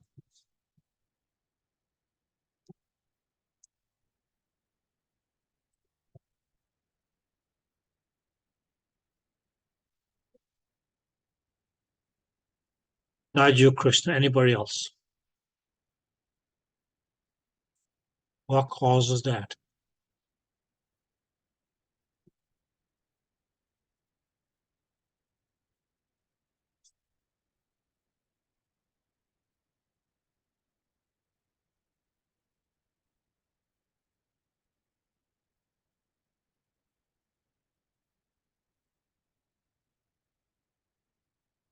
Is it the peak intensity at the center? Okay, my dear, right now we're not talking intensity. Right now we're talking speeds.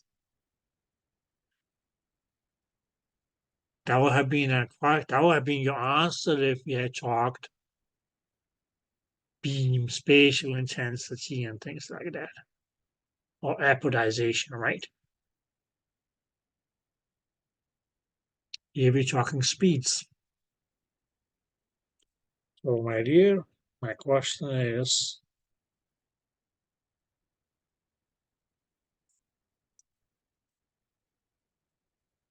if you look at a cross section of a blood vessel, let's say this point here,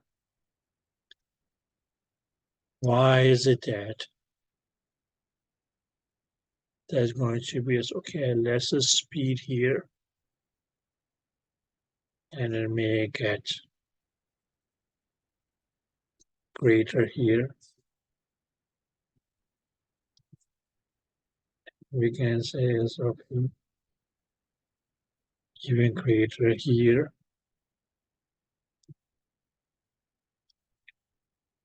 and okay, yes, greatest here. But mainly it's okay, why is this lowest?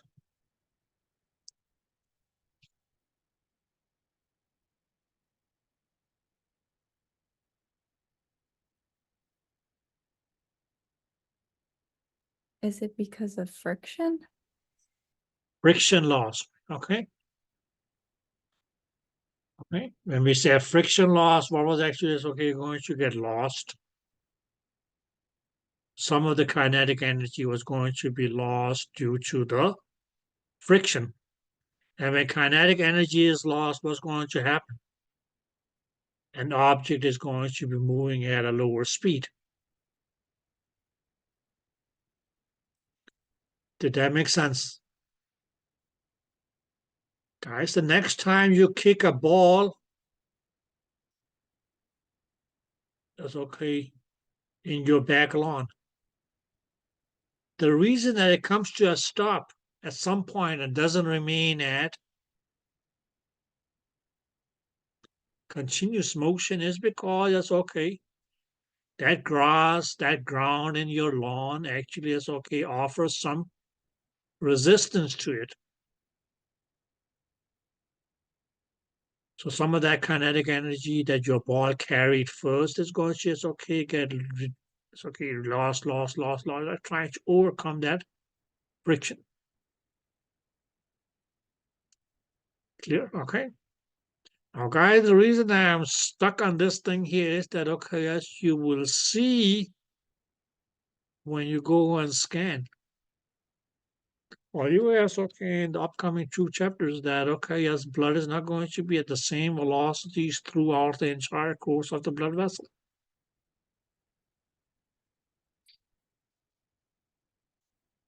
Yeah, okay. Did you guys get that? Good. So here's okay, it's primarily that's okay due to that's okay friction loss. Now, guys, if you don't know the cause of turbulent flow,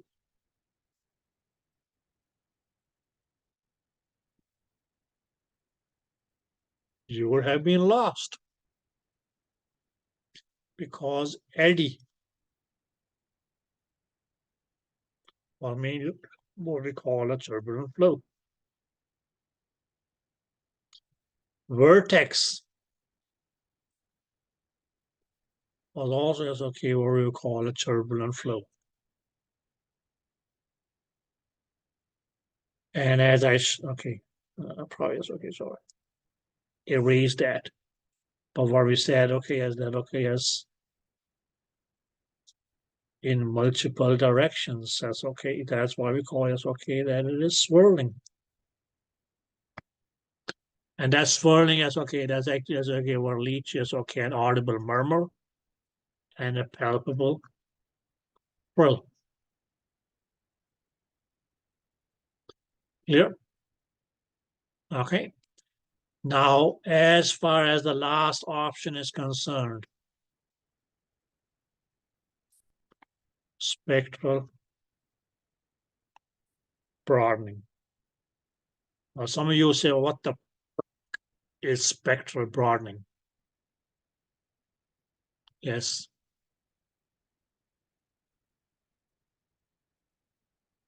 Does anybody have any clue what a spectral broadening is? No. It's okay at this point to say no. We have no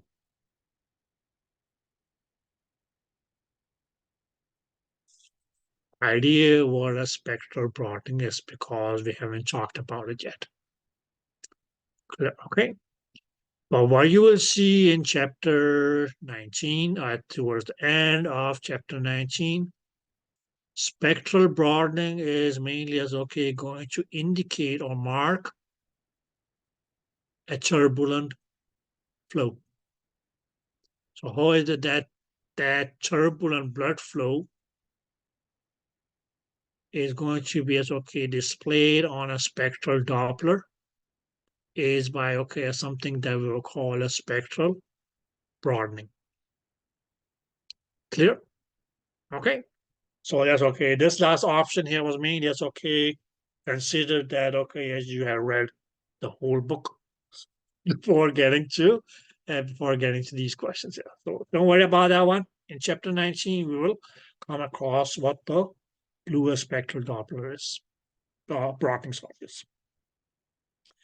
Okay.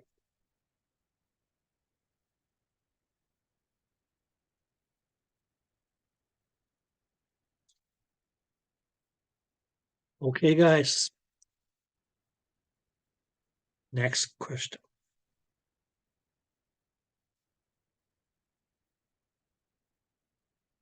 (478). What is the primary reason that blood moves from one location to another? We can say, okay, why does blood move from A to B, for instance?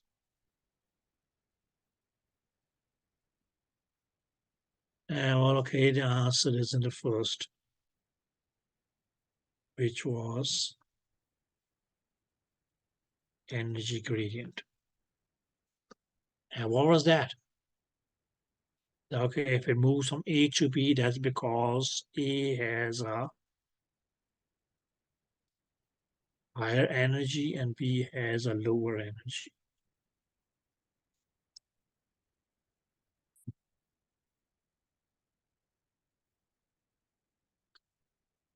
Is that clear? So it moves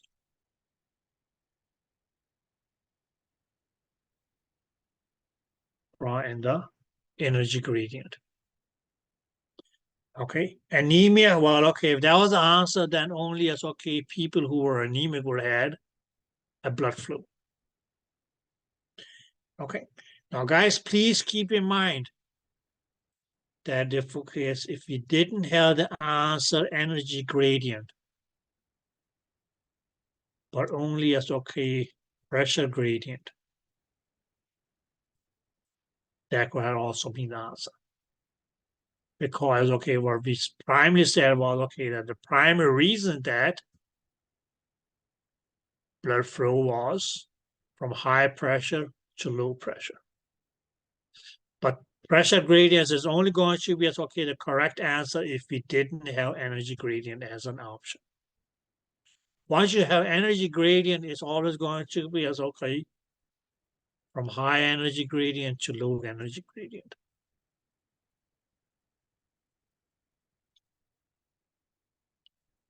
Did you guys get that? Yes. Good. Now, guys, the reason that systole is the wrong answer, is not the right answer, because it doesn't talk about arteries. Had it talked about arteries, then you could say, it's okay, systole would have been the right answer, right? Okay.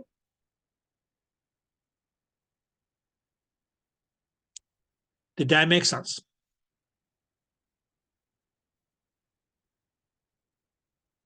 Yep. Good. And friction, friction is rather the opposite. Okay. Okay. Friction is means okay, going to ultimately cause that. Okay, yes. The more friction is okay, the less and less and less will be the flow or flow rate, and so will be the velocity.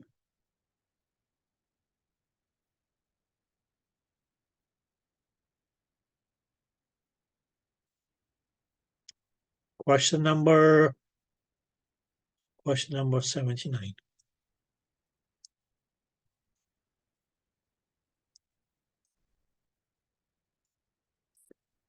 And guys, if you just remember, it's okay. So what they mainly ask about here is okay, all of the following decrease the flow energy of the fluid except from. Now, if you just remember, it's okay, the three is okay, what we call is okay, energy losses. You'll be able to, it's okay, choose the one which is not. Because one what we had was frictional loss.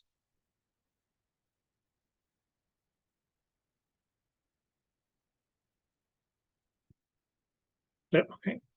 The other one was okay, viscous loss. Now, wherever you have a good, okay, let's say it's okay, a great viscous loss. In what scenarios would you have a great viscous loss?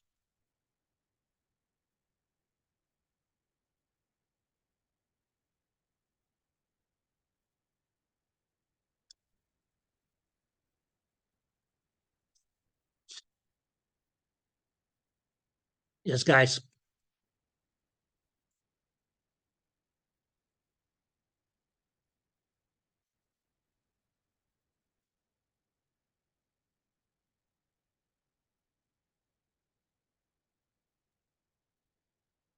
Or on the other hand, we can say, okay,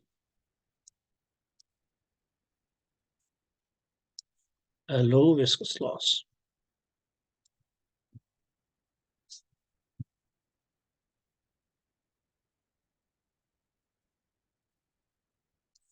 What will cause a low viscous loss or a high viscous loss?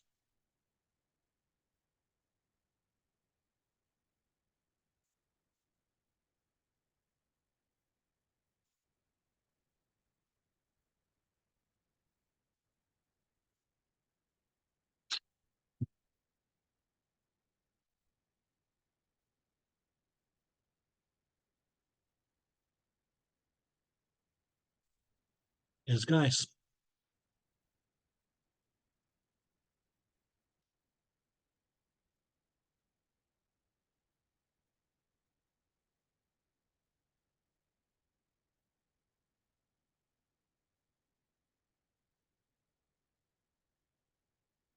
What will cause a high viscous loss? Anybody? Better say something wrong than just being quiet like this.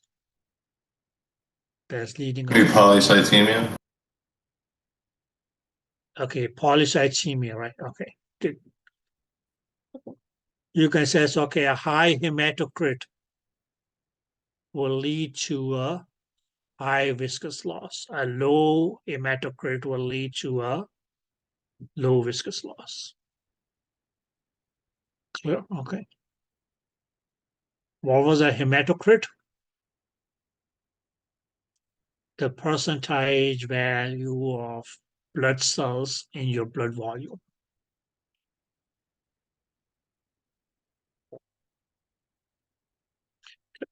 Okay. And or yes, okay, you can say it's okay, the greater viscosity. So the thicker the blood, greater viscous loss, lesser thickness, less viscous loss.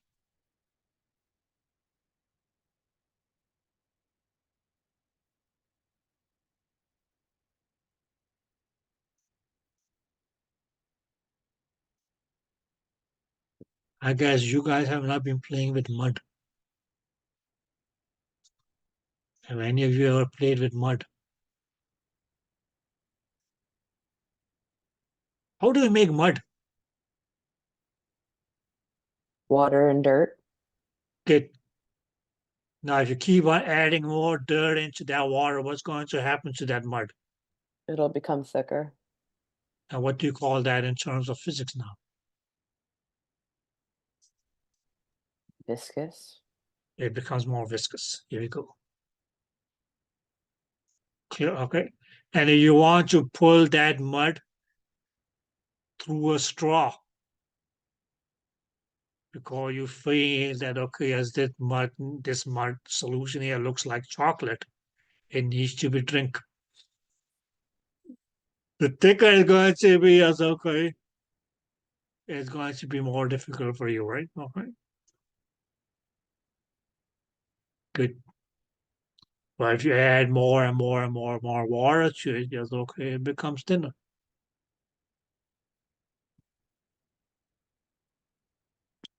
So you don't have to read the books of physics to know understand physics. Just think of, okay, some crazy things that you have been doing in all your lifetime. Good.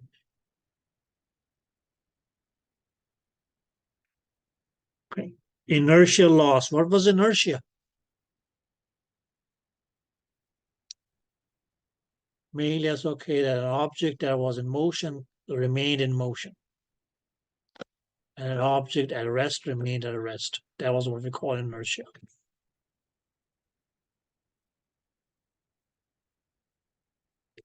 Yeah, okay. That was pretty much okay as what the first law of motion tells us. But this is only one part. Because the second part is unless an opposing force is applied. So an object which is at rest, yes, okay, what's going to be that opposing force? That's going to be you kicking that ball. And okay, yes, it was a rest, but you kicking it is going to be as okay a force. And okay, yes. Now that ball is going to be okay rolling down the lawn or driveway or whatever. Where okay, that ball that is rolling, yes, okay, if you put your foot in front of it, that's another opposing force. So that's okay. It was rolling until and unless you put your foot in front of it and stopped it. Or as I say, as okay, just because you kick a ball in the lawn is not going to as okay travel around the world. I'll say at some point, yes, okay, it will come to a rest. Why? Because yes, okay, of that friction laws and so on. So okay. We lost the loss. No, that was not a loss of energy. Okay, so there was only as okay the three first ones: viscous, friction, and inertial loss. That was okay as decreases in the flow energy. Okay, yes, that okay. Now let's see. Yes, okay, which of the following causes the greatest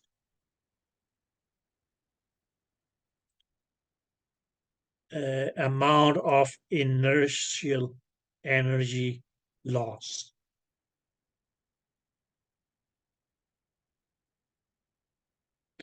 Pulsatile flow, flow through a stenosis, phasic flow, steady flow, or parabolic flow. Now, parabolic flow is mainly going to be as okay what you see in a pulsatile flow too. Mainly. Okay. Now we mainly said that okay, as we had three forms of just okay inertial loss. Pulsatile, we had venous or phasic, but the greatest is going to be your is okay through a stenosis. And just refer to my diagram that I remember. Okay, because I went from a high velocity, I went from a low velocity to a high velocity, then just go to a low velocity again.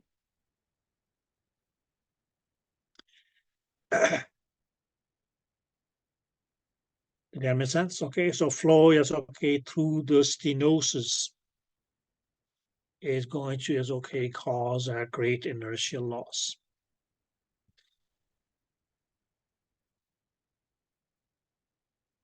Now, question 41. Okay, I think we already did something like this in the previous. Yes, okay. We can just look at it and see. Now, the arterial pressure measured of a supine individual is 121 or 120 millimeters of mercury. Okay, so it's okay. Here is going to be as okay the measured blood pressure, okay, which is 120 millimeters. Where do we have this measured blood pressure? And they even say it's okay that he or she is, and that's probably okay the trick here.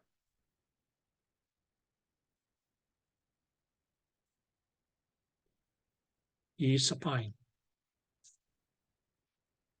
But we measure the blood pressure here, and that was 120 millimeters of mercury. What is the hydrostatic pressure at the patient's ankle? Now, they're not asking about, yes, okay, the measure blood pressure. That's okay, what is going to be, okay, is hydrostatic pressure at the ankle. Now, mainly it's okay because he was supine, it was going to be 0. As a matter of fact, it was going to be 0, yes, okay, at the knee, at the waist, even at the heart. Even as okay at his head, even as okay if he rolls our hand like this. It was going to be less. That's okay. The hydrostatic pressure will be 0.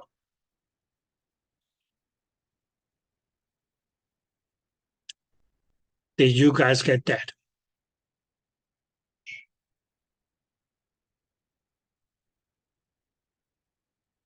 Yep. Good. Now, may I ask a dumb question?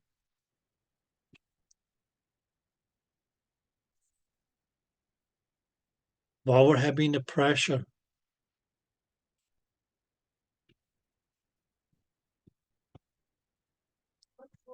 here then, if he rose his arms up like this? Or let's say it's okay up like this. What would have been the hydrostatic pressure here, even though he was lying down?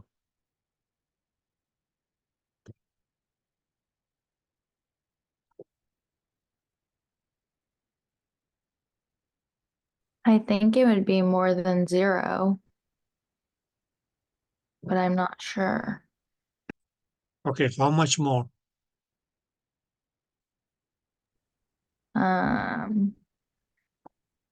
Maybe third minus, oh, well, minus Wait. 30. Ah, Oh, because the arm length above the heart, right? Okay. Clear? yep. Good. Well, at least you got that one. Okay. Good thinking. Okay.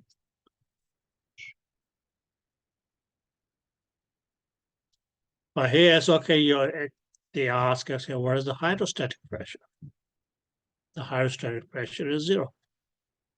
Now, had it been the same question, but instead of saying it's okay, what is the hydrostatic pressure at the patient's angle? And they asked, what is the blood pressure at the patient's angle? It's going to be the same 120. Why? Because of a 0 hydrostatic pressure. So whether you measure the pressure here, okay, we measure it here, we measure it here, that's okay. It's going to be the same. The measurable pressure is going to be equal to the actual blood pressure.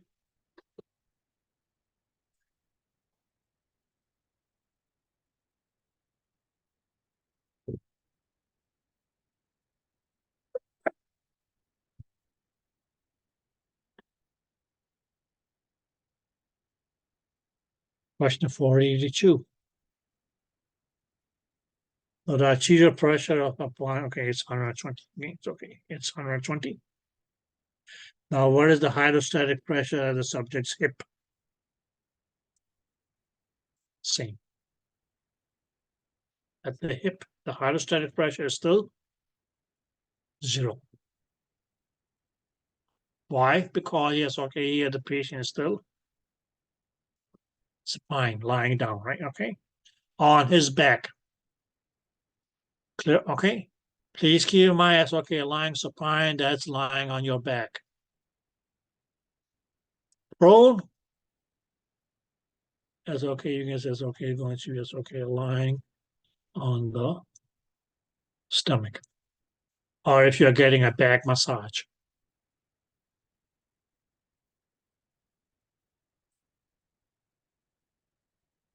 Okay. You'll be lying prone.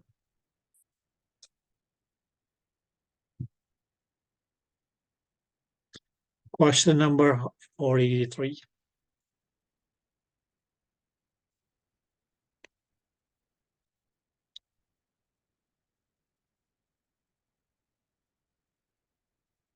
So in this case, it's okay. Now the arterial blood pressure of a standing individual is 120 at the level of the heart.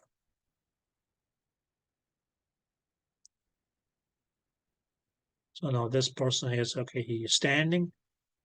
And at the level of the heart, it's okay, the blood pressure is this much. Okay. Now again, yes, okay, the only thing that they ask you is okay, is what is the hydrostatic pressure at the patient's angle? So at this level here, it's okay, where is the hydrostatic pressure? And that's going to be 100. Did you guys get that? Now, if they the same question that I asked you is okay, what is going to be the measured blood pressure at the level of the ankle? That's when you mean is okay, we'll have to add this with the hydrostatic pressure. And that will now tell you is okay what the measured blood pressure at angle will be, which will be 220.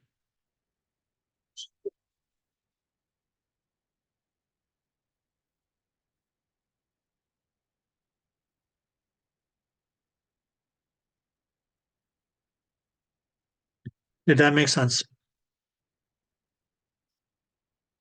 Yep. Good. So the achieved pressure of a standing individual is 120 at the level of the heart. What is the measure? Okay, shit, okay. That's what I just did here. Okay.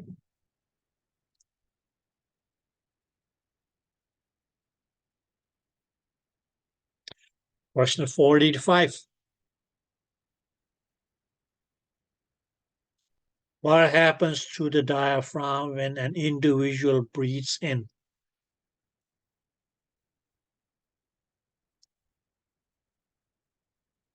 It is what we will call inspire or inhale. What happens to the diaphragm when you inhale? Well, okay, yes, it goes from that dome shape like this. So yes, okay, the diaphragm actually is okay.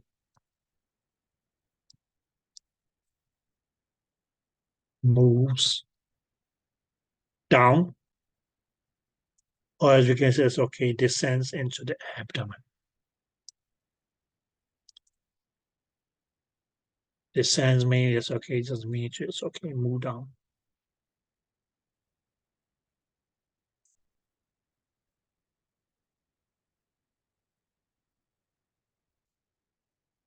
So if you're out of flying and the pilot says, okay, we are about to land. Okay. Well, okay, two things that you may be doing. Tying your seatbelts. Second is, okay, yes, you may start feeling, yes, okay, that pressure building up in your ears. But that means it's like because of that, okay, at descent. Okay, guys. Now, what happens to the venous return to the heart as an individual inhales? Now, that venous return to the heart is going to increase due to the decreased intrathoracic pressure.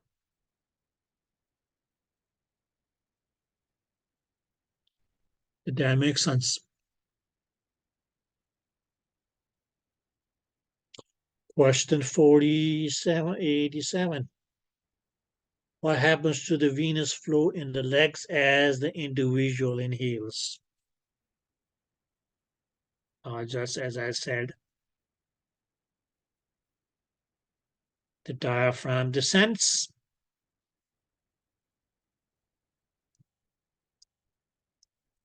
Into the abdomen. That causes, okay, yes, area of abdomen reduces.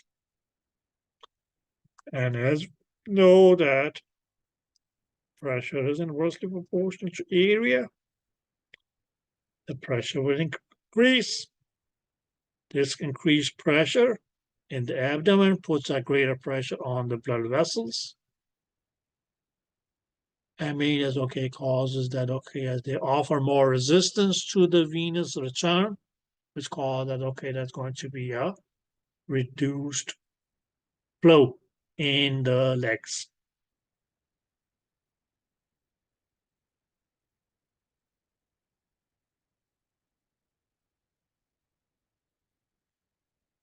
Did you guys get that?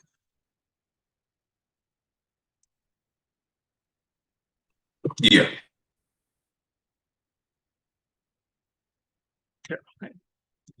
Now, just keeping this in mind, guys, okay, if that pressure, intra-abdominal pressure, or let's say it's okay, increased resistance on the veins, remains on and on and on and on. Eventually, it's okay, what's going to happen is that the veins are going to give up. That's when you get things such as what people will call varicose veins or varices. Mainly because, okay, it says, okay, the pressure that builds up in the veins is so strong that, okay, as the vein, due to, it's okay, they're thinner wall, okay, it doesn't have that much of, you can say, muscles and so on, so in the layers. And mean, it's okay, that give up. Okay. So one of the main things that means, okay, causes blood to return from your legs back to the heart is you either, it's okay, standing up or walking. So mainly it's okay, those calf muscles and things like that, contraction and relaxation, that actually is okay, helps keep the venous flow in your legs. It's okay. It's okay. Keeping that okay as at a normal level.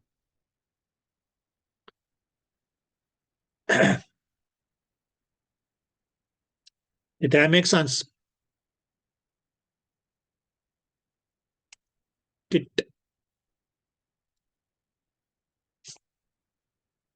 Sure. Now, question 488. So, what happens to the diaphragm when an individual breathes out? Well, it ascends back into the thorax.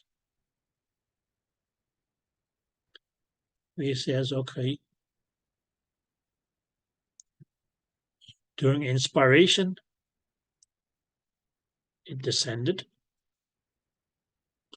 During expiration, it ascends.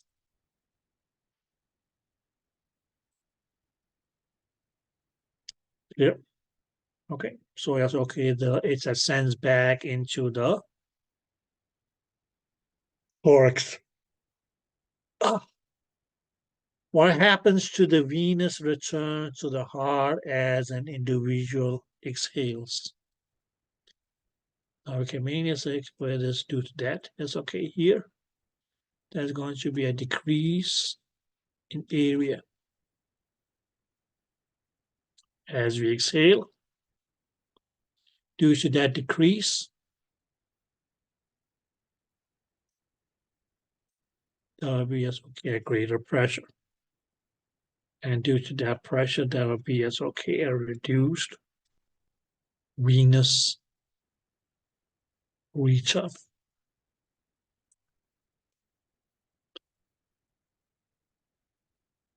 Did that make sense?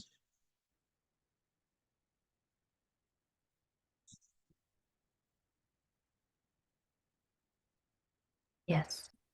Whereas, okay, as what happens to the venous flow in the legs.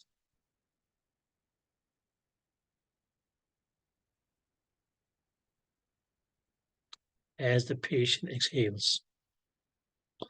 Now we can really just put it this way and say it's okay here. As you exhale,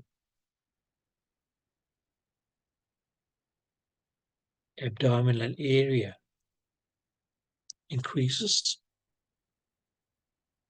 Due to that, decreased pressure in abdomen, which mainly mean reduced pressure on the veins, which mainly will cause that, okay, yes, the flow in the legs is going to be increased.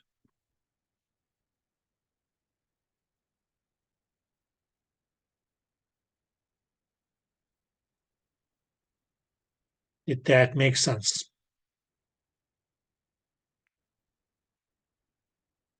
Yes. Okay, guys.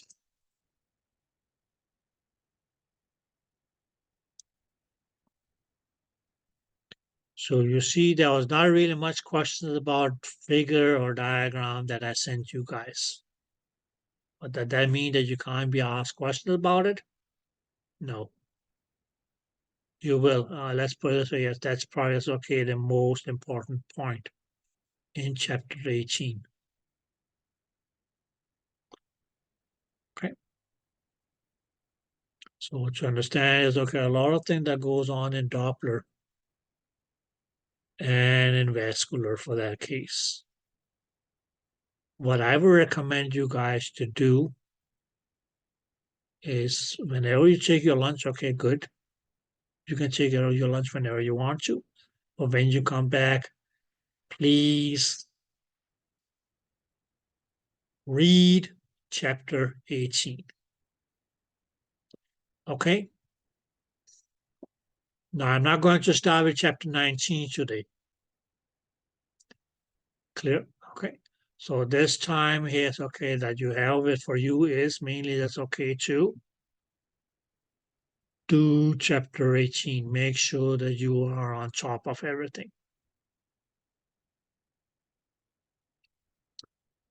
Ish. So that's okay. I'll be breaking down, yes, okay. Yes, okay. Breaking down, yes, okay, how to proceed with chapter 18, not 19. God, we may be making a few small jumps in it. Okay. So, but if you guys end up okay as coming across something that you want me to, yes, okay, talk about, clarify, etc., please, yes, okay, just raise your voice. I'm sitting here. I'm going over here. Okay. Okay, guys. Then enjoy your happy meal and happy reading.